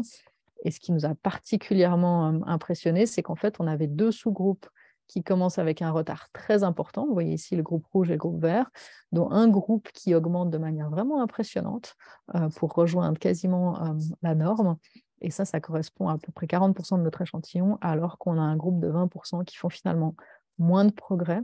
Alors, ce n'est pas qu'ils ne font pas de progrès, ce sont des enfants qui progressent, mais comme ça, c'est quelque chose qui est comparé à l'âge de l'enfant, et puis que finalement, ils sont en train de creuser l'écart. On a l'impression que la courbe est relativement plate.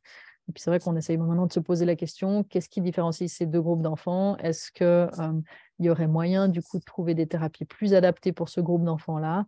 Et puis comment est-ce qu'on pourrait s'assurer que les enfants dont on imagine qu'ils vont être dans le groupe vert, on peut s'assurer qu'ils puissent avoir accès à cette intervention qui est vraiment ce qu'on appelle un game changer pour eux, parce que ça va complètement changer leur évolution sur le long terme. On parle d'un enfant qui sinon aurait vraiment été probablement en institution toute sa vie et qui du coup suit quasiment une scolarité normale. Donc vraiment quelque chose qui vaut la peine à cet âge-là pour cet enfant. Pour vous la faire courte, pour l'instant, on n'a pas vraiment trouvé de prédicteur de la réponse au traitement. Le seul qu'on ait trouvé, c'est finalement le temps que l'enfant passe à regarder les visages pendant 20 secondes d'interaction light tracking. Donc c'est vraiment très court. On leur montre un visage qui leur parle pendant 20 secondes. Et ça semble être un prédicteur de quels sont les enfants qui vont répondre à l'intervention précoce, qui est le groupe que vous voyez en vert ici, qui à la fois regardaient les visages et ont eu accès à l'intervention précoce, alors que tous les autres groupes, soit qui n'ont pas eu l'intervention précoce, soit qui ne regardaient pas les visages mais qui ont eu une intervention précoce, ont eu une évolution qui était moins importante dans tous les paramètres qu'on a étudiés. Alors, j'arrive gentiment au bout pour vous montrer que finalement, en tout cas pour des enfants qui ont un autisme vraiment relativement typique, c'est-à-dire hétérogène, mais tel qu'on le voit nous en consultation, l'intervention précoce peut vraiment changer le futur de ces enfants, mais que pour l'instant, on ne comprend pas très bien quels sont les mécanismes cérébraux et qu'est-ce qui marche pour qui. Et ça, c'est un petit peu les choses qui restent à travailler pour les 10 années à suivre.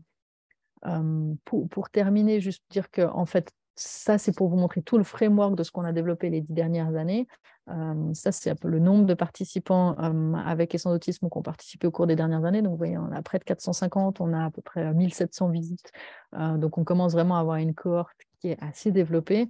Et ce qu'on vous propose en lien avec l'association, c'est si vous avez envie de comprendre aussi le développement de votre enfant qu'un syndrome PAX1, de pouvoir profiter du fait qu'on a un pipeline qui est assez développé avec, vous voyez, l'IRM, le EEG, l'eye tracking, qui est vraiment spécifiquement pour mesurer le trouble du développement, dans lequel on a une cohorte d'enfants qui ont un développement typique, une cohorte d'enfants qui ont un trouble du spectre de l'autisme un peu tout venant, et puis d'essayer après de mieux comprendre le développement des enfants PAX1 et puis d'éventuellement d'affiner des questions de recherche spécifiquement pour le PAX1 grâce à cette expérience et puis aux échanges qu'on aurait avec vous. Ce protocole-là, il prévoit de revoir les enfants tous les 6 mois dans le temps quand ils sont petits et puis après tous les 2 ans. Et puis le but, c'est aussi que tout ça, ça vous soit utile à vous, donc de prendre aussi le temps d'échanger, de vous donner un retour spécifique sur le développement de votre enfant et puis de vous faire aussi un rapport écrit complet que vous pouvez utiliser. On a beaucoup de familles françaises qui viennent chez nous et qui utilisent ça pour avoir des dossiers MDPH ou autres. Donc le but, c'est aussi que cette recherche, elle vous soit utile à vous en direct au quotidien. Parce que c'est vrai que pour l'instant, ça reste des petits échantillons pour le PAX1, donc le but, c'est surtout que ça vous soit utile à vous. Donc voilà, j'ai un tout petit peu dépassé le temps, mais c'est parce qu'on a fait les questions au fur et à mesure. J'ai encore un peu de temps pour les questions si vous en avez aussi. Un tout grand merci à l'équipe, un grand merci aux familles, c'est vraiment des familles exceptionnelles qui donnent beaucoup de leur temps pour participer à nos projets de recherche. Et puis, je reste à votre disposition si vous avez des questions. Merci d'être resté là jusqu'au bout. Merci à vous, c'était passionnant. On a effectivement une question qui est arrivée dans le chat par rapport au type d'intervention comportementale qui sont efficaces. Alors, par exemple, l'ABA, est-ce qu'il y en a d'autres? Peut-être pour qu'on se voit. Ouais. Alors, donc le type d'intervention comportementale, déjà la première question, c'est le périmètre. Est-ce qu'on parle PAX1 ou est-ce qu'on parle autisme au sens large? De manière générale. Autisme au sens large, ouais. Alors, ce que les études nous montrent, c'est quand même la meilleure manière de pouvoir avoir un gain substantiel sur le plan cognitif, qui soit aussi quelque chose qui se traduise par des compétences qui peuvent être plus facilement généralisables par l'enfant. C'est vraiment des techniques telles que j'ai montrées qui s'appellent en fait Naturalistic Developmental Behavioral Intervention, donc NDBI.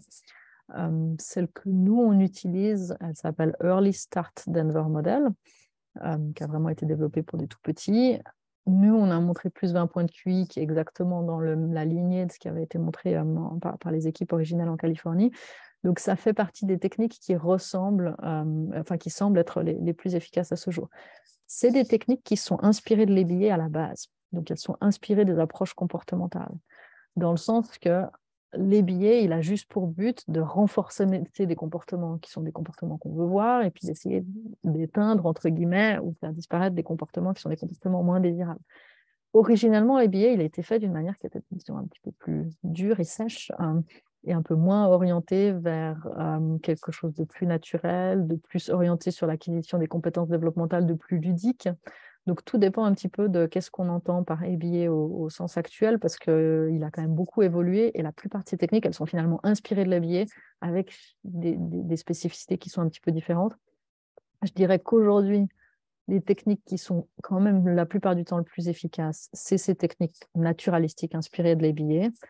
Cela étant dit, je ne suis pas complètement en train d'exclure que mon groupe rouge, là, qui a peu évolué, aurait probablement pas un peu mieux évolué avec des techniques un peu plus comportementalistes. Donc, se dire que pour les enfants pour lesquels ils n'arrivent pas à accéder à un niveau de compréhension suffisant de l'interaction sociale pour pouvoir décoller suffisamment dans leur développement, pour eux, de leur donner des choses des fois un petit peu plus carrées en termes comportementaux pour être efficaces, ça, c'est une question qui reste ouverte. Mais à la fin, toutes ces interventions, elles sont quand même inspirées de techniques comportementales, d'une manière ou d'une autre. D'accord. Ça va? Ça répond bonjour à peu près à la question. Ouais. Oui, la personne a répondu sur le chat. Je ne sais pas si vous voyez le chat. Modèle de Denver, exactement. Interagir, voilà. Julie, tu as une question. Tu lèves la main. Oui, c'est 2 questions en une. En fait, c'est déjà dans la fratrie, comment un peu expliquer aux autres enfants qu'on ne va pas élever forcément l'enfant avec un TSA de la même manière. C'est comment se positionner par rapport à l'éducation qu'on a pu donner aux autres enfants. Parce que moi, je trouve ça parfois difficile j'ai l'impression d'élever 2 enfants de manière totalement différente. Et aussi, ce qui est parfois difficile, c'est comment expliquer à l'entourage les troubles autistiques de nos enfants, parce qu'on a parfois l'impression que ça passe pour des caprices, et c'est toujours un peu délicat, en fait. Voilà. Donc, je ne sais pas s'il y a des pistes qui pourraient nous aider sur ces questions-là. Alors, 2 questions, vaste programme. La première, la question de la fratrie, c'est une question hyper importante et c'est une question qu'on oublie souvent parce qu'on se pose souvent la question de l'enfant, on se pose souvent la question des parents et on oublie souvent qu'il y a quand même effectivement des frères et des sœurs dans cette dynamique et qui sont, souvent, ils se sentent un peu délaissés. Donc, chaque famille trouve un peu des manières différentes de répondre à ça. Je pense que c'est important de pouvoir expliquer à l'autre enfant, donc celui qui n'a pas de trouble, que on a un enfant qui a des difficultés et que c'est pour ça que du coup les règles ne sont pas les mêmes parce que cet enfant ne peut pas comprendre une chose comme une autre. Un peu de la même manière peut-être qu'on expliquerait à un enfant plus grand que la différence elle est liée à l'âge, c'est-à-dire il est petit, il ne peut pas comprendre, mais cette fois de l'expliquer d'une manière qui soit en lien à, tu sais, il a des difficultés ou elle a des difficultés et c'est pour ça qu'il faut qu'on adapte certaines règles. Pour que ça marche, il faut effectivement que le frère ou la sœur se sente aussi investi et reconnu dans d'autres choses. Donc, c'est aussi important de ne pas oublier que même si on passe beaucoup de temps pour cet enfant qui a plus de difficultés, il faut aussi pouvoir chercher à garder du temps pour l'autre et le valoriser dans des activités qui sont spécifiquement que avec lui. Et ça, ce n'est pas toujours facile non plus parce que dans le quotidien, il faut trouver une place pour tout le monde. Ça, c'est vraiment des questions que les gens se posent beaucoup. Nous, on voit aussi beaucoup de personnes qui se posent la question de se dire, OK, pour l'instant, je sais qu'ils sont petits, donc c'est moi qui suis là pour m'occuper de mon enfant qui a des difficultés. Mais à un moment donné, quand les enfants grandissent, il y a beaucoup de parents qui se disent, je sais que je ne serai pas là toute la vie et que finalement, ça va être le frère ou la sœur qui va devoir s'occuper de cet enfant quand il sera plus grand. Et ça, c'est aussi des étapes où il faut pouvoir en discuter de manière assez ouverte parce qu'il y a forcément une partie qui va peut-être retomber sur eux selon le développement de l'enfant. Mais il y a aussi des choses qui peuvent être déléguées à d'autres personnes. Donc, moi, je dirais qu'il faut faire un pas après l'autre à chaque étape. Et puis, chaque étape prend déjà pas mal d'énergie, mais il faut surtout essayer de préserver aussi les enfants qui n'ont pas de difficultés, parce que c'est aussi important pour eux qu'on fasse attention à eux et qu'on fasse des choses pour eux et qu'ils comprennent bien pourquoi est-ce que finalement les règles sont des fois différentes.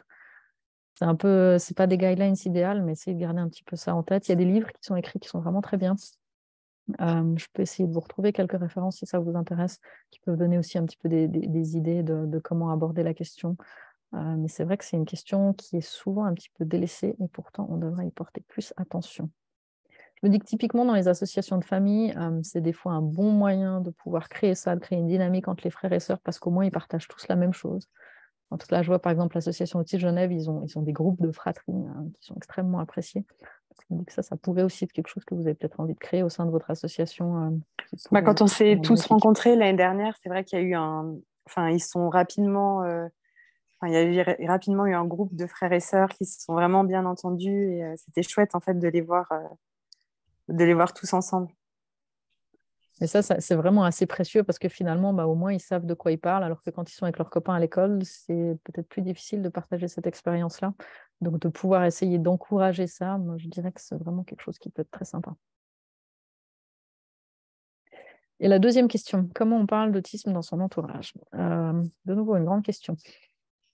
Ça dépend beaucoup des personnes, ça dépend de combien est-ce qu'eux sont à l'aise déjà avec ce diagnostic ou pas. Moi, je dis souvent, à la fin, l'autisme, c'est une étiquette, ça ne change pas qui est l'enfant, ça ne change pas son fonctionnement, c'est vraiment une étiquette et donc il faut l'utiliser si l'étiquette nous est utile. Donc, quelque chose que je dis souvent, c'est si l'étiquette peut être utile pour avoir accès à des soins, et à ce moment-là, ça vaut peut-être la peine de pouvoir se poser la question. Si elle vous est utile pour expliquer quelque chose qui vous paraît plus simple, j'ai eu des familles qui m'ont dit avec troubles neurogénétiques complexes et qui avaient tout le temps en tête cette idée de quand ils sont au supermarché et que l'enfant fait quelque chose qui n'est pas forcément attendu ou adéquat, comment je dois expliquer ça? Donc, ils commencent à des grandes explications en disant « mais vous savez, mon enfant, il a un trouble du développement parce qu'il a, etc. » Et puis peut-être qu'au supermarché, on n'avait pas envie de rentrer dans les détails. Donc, j'ai quelques familles qui m'ont dit « mais en fait, pour moi, ça me simplifie la vie. Je peux dire il ou elle est autiste. » Et puis, j'ai l'impression que tout le monde comprend parce qu'au jour d'aujourd'hui, il y en a tellement dans les journaux que ça, c'est quelque chose qu'on comprend plus facilement. Donc, j'ai des familles qui m'ont dit ça. Puis, il y a d'autres familles qui me disent non, mais au contraire, moi, c'est un terme que je n'ai pas envie d'utiliser parce que ça me renvoie à des choses qui sont son propre vécu, qui sont des idées des uns et des autres. Donc, je pense qu'il faut que chacun se sente à l'aise avec la manière de pouvoir l'utiliser, que ça dépend probablement aussi beaucoup des représentations de votre entourage.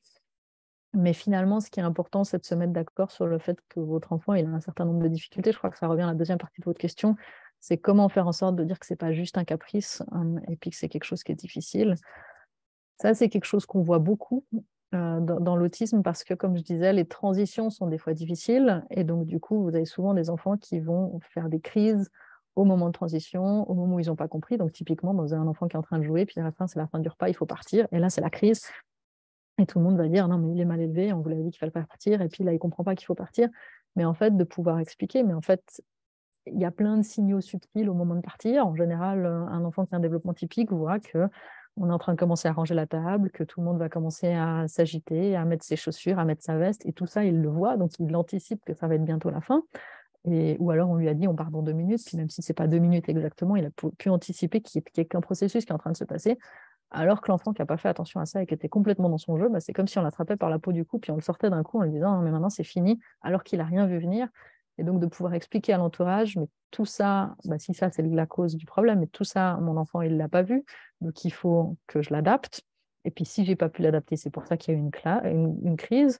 Et puis les fois où on l'adapte, de voir que du coup, il n'y a pas de crise, ça permet aussi de démontrer à l'entourage que finalement, il y a des difficultés et quelle est l'origine de ces difficultés, ou en tout cas une manière de les contourner, et qui explique que ce n'est pas une crise qui a juste été faite parce que l'enfant fait des crises et que c'est une éducation rigide qui devrait changer tout ça. C'est au contraire de pouvoir comprendre, d'avoir un moyen d'échange et des moyens de communication, des attentes relativement claires qui font que du coup, ces crises diminuent parce qu'on sait qu'est-ce qui va se passer et ce à quoi s'attendre. Je ne sais pas si ça répond à votre question, je suis partie un peu dans tous les sens.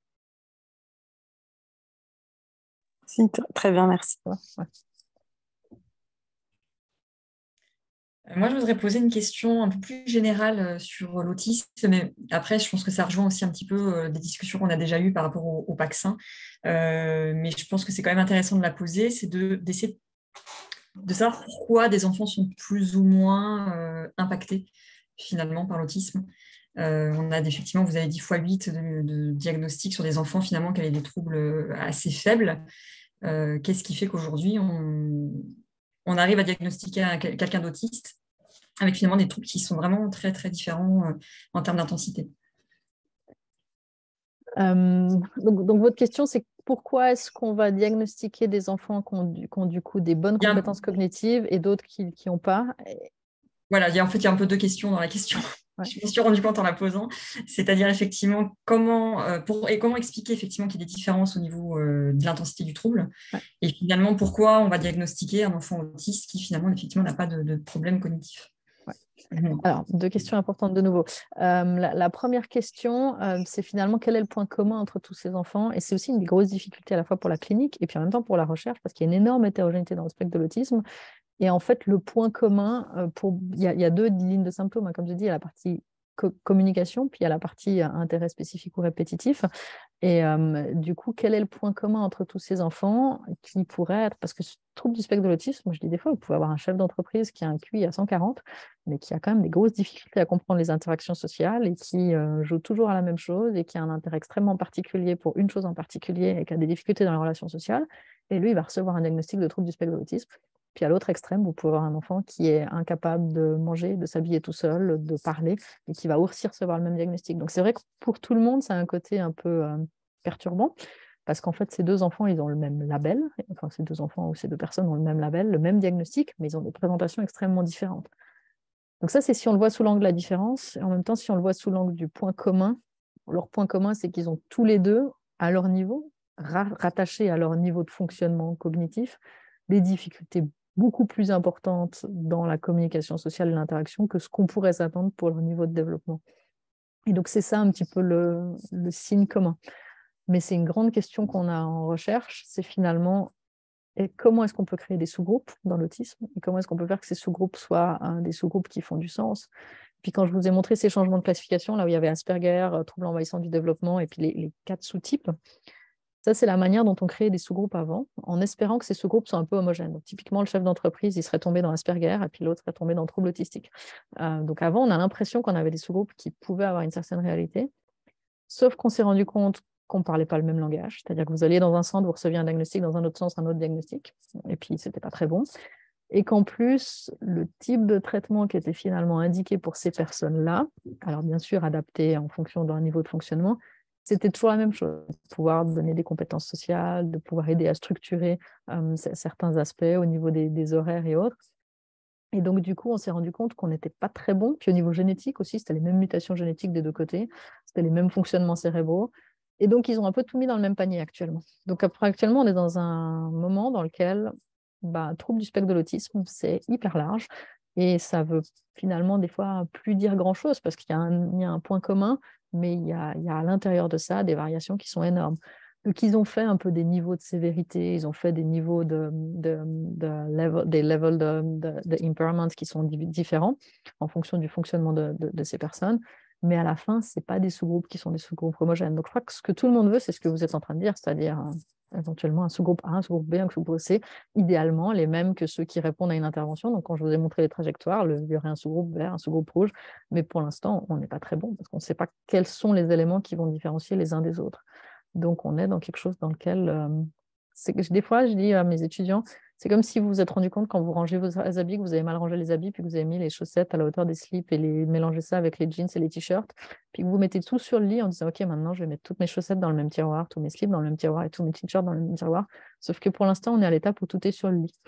On a tout remis au milieu et puis tout est mélangé. Puis à un moment donné, le but, c'est qu'on puisse remettre les trucs dans les bons tiroirs pour les bons sous-titres, mais pour l'instant, on ne sait pas trop comment les ranger. Donc ça, c'était une réponse à la question.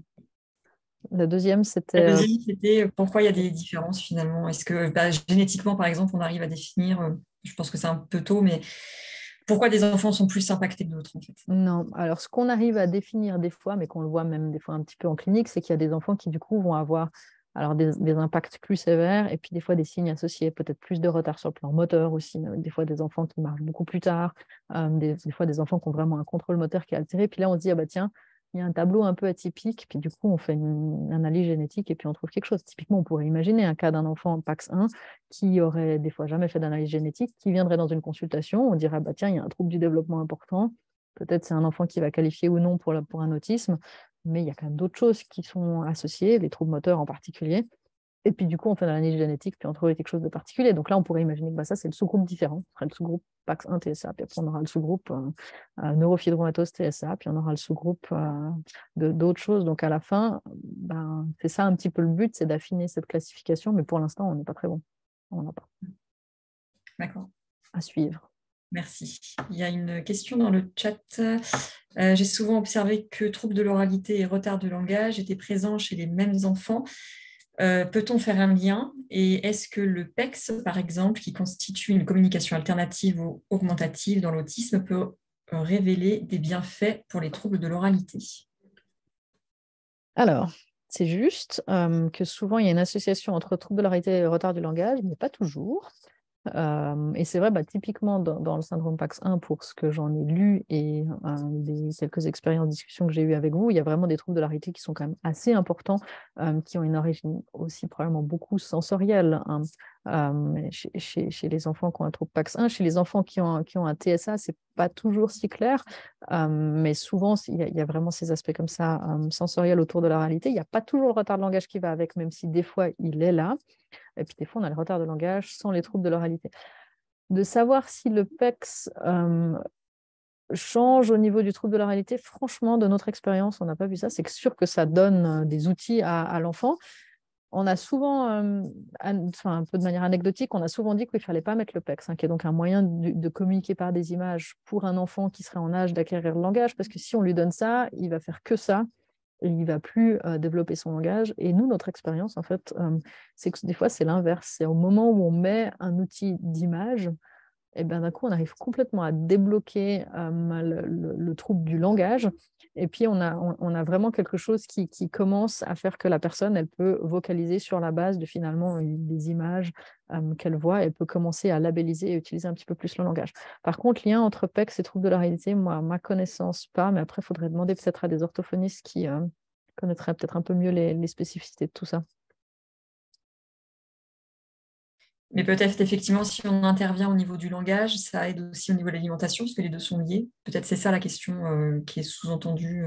Je ne sais pas. Alors, ça dépend comment on intervient au niveau du langage, parce qu'effectivement, il y a beaucoup d'orthophonistes qui interviennent au niveau du langage en faisant vraiment quelque chose qui est orienté trouble de la réalité, avec des sensibilisations au niveau oral, avec du travail vraiment sur voile du parler, travail de la motricité, vraiment tout ce qui est des muscles bucco-faciaux. Donc, effectivement, si on travaille là-dessus, on peut travailler à la fois l'oralité et le retard de langage, si le retard de langage a une origine, entre guillemets, organique, musculo-squelettique. Mais si le retard de langage n'a pas forcément d'origine que vous pouvez identifier sur le plan moteur, de pouvoir juste utiliser le PEC, je ne suis pas sûre que ça a une modification pour les troubles de l'oralité.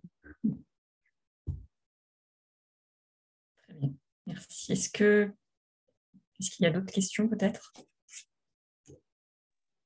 Moi, juste une dernière, par rapport plus au syndrome Paxin, on a beaucoup de nos enfants qui ont des troubles du sommeil. Est-ce que c'est des choses qui sont retrouvées dans l'autisme de manière générale ou est-ce que c'est plutôt le syndrome Paxin Non, alors qui a une durée assez différente? Ouais, troubles du sommeil, c'est vraiment quelque chose qu'on voit énormément. 50 à 80% des enfants qui ont un autisme ont des troubles du sommeil, donc c'est quand même beaucoup. Et puis c'est vrai que c'est des choses qui peuvent passer assez vite inaperçues. Enfin, moi, de manière anecdotique, je vois qu'il y a beaucoup de familles où on leur pose la question et puis au moment du bilan diagnostic, ils nous disent oui, ça va, il dort pas très bien. Et puis après, comme on accompagne ces familles pour pouvoir faire tout le processus de l'IRM dans lequel on fait vraiment l'anamnèse du sommeil, puis on les accompagne, là, on se rend compte qu'en fait, famille qui se réveillait 4-5 fois par nuit, puis en fait, pour elle, c'était un peu normal, donc elles ne nous en ont pas trop parlé. Mais vraiment, quand on rentre dans les détails, à dire, mais attendez, comment votre enfant s'endort, à quelle heure il se réveille, et comment ça se passe, on se rend compte que du coup, il y a des familles qui n'ont pas dormi pendant 3-4 ans, littéralement depuis la naissance de l'enfant, et que c'est quelque chose qui est extrêmement fréquent. Donc maintenant, on les dépiste beaucoup plus systématiquement que ce que je faisais il y a 5 ans, parce que je les vois de manière beaucoup plus claire, et je les traite aussi plus systématiquement, dans le sens que on a aussi réalisé que la mélatonine était quelque chose qui était extrêmement inoffensif à donner, que des fois on pouvait donner des cycles de mélatonine de manière relativement brève pendant 2-3 semaines, et qu'ensuite, dès qu'on arrêtait, on avait d'une certaine manière régularisé un certain nombre de problèmes. Donc, il y a tous les aspects comportementaux qu'on peut faire pour travailler le sommeil. Ça marche bien, en particulier tout ce que je disais, rituel d'endormissement, pour essayer de faciliter l'endormissement, ça marche bien. Ça marche nettement moins bien pour les réveils nocturnes. Donc pour les réveils nocturnes, si vous avez un enfant pour lequel vous pouvez travailler le fait de se réendormir tout seul, c'est quelque chose qui peut être travaillé un peu, mais au bout d'un moment, maintenant, on a des médications qui sont tellement safe, parce que c'est une supplémentation en hormones, la mélatonine, que je dis assez volontiers aux familles, écoutez, peut-être qu'à un moment donné, il faut aussi pouvoir dormir pour la survie de tout le monde. On peut essayer ça. Ça vous permettra de réfléchir un peu à comment adapter le comportement.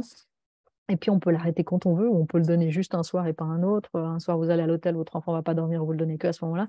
Donc, il y a une grande flexibilité. Donc, moi, j'ai plutôt la main de plus en plus légère sur la mélatonine, parce que je vois que ça change la vie des familles. Et puis que des fois, ça régule même le problème avec des traitements qui sont relativement courts. C'est vraiment une problématique qu'on voit beaucoup, beaucoup dans l'autisme. Et c'est quelque chose que, effectivement, j'ai vu en lien avec beaucoup de vos familles, que vous aviez les mêmes problématiques dans le trouble PAX1, ça ne me paraît pas être quelque chose qui est beaucoup plus important que ce qu'on voit chez des enfants qui ont un autisme.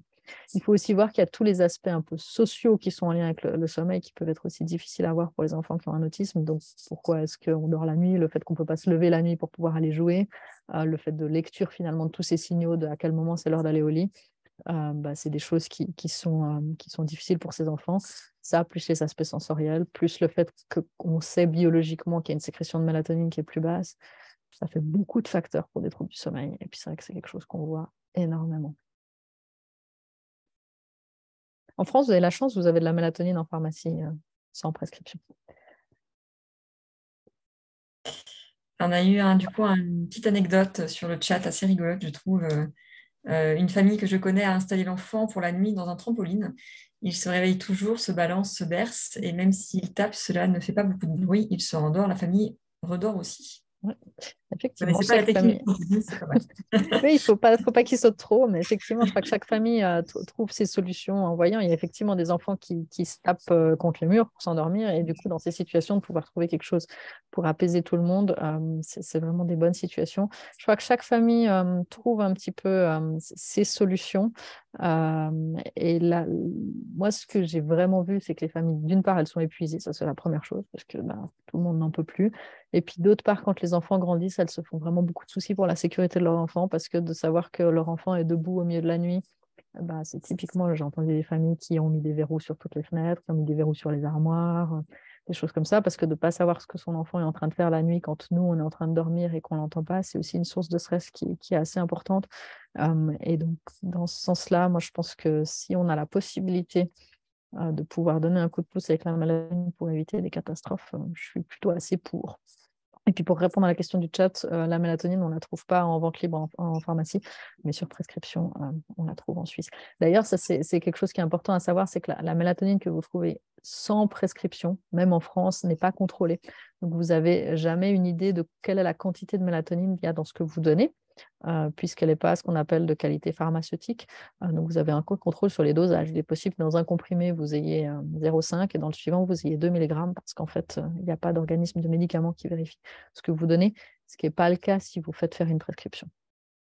Et puis maintenant, il y a des prescriptions de mélatonine retard qui fonctionnent extrêmement bien, qui est le Slenito, qui a été validé vraiment pour l'indication des enfants avec autisme, et qui sont de toutes petites capsules qui marchent bien.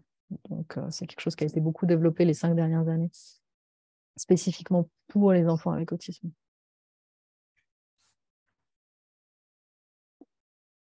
Merci. Est-ce qu'il y a d'autres questions sur le chat, ou vous pouvez aussi prendre la parole en coupant le micro, il n'y a pas de souci.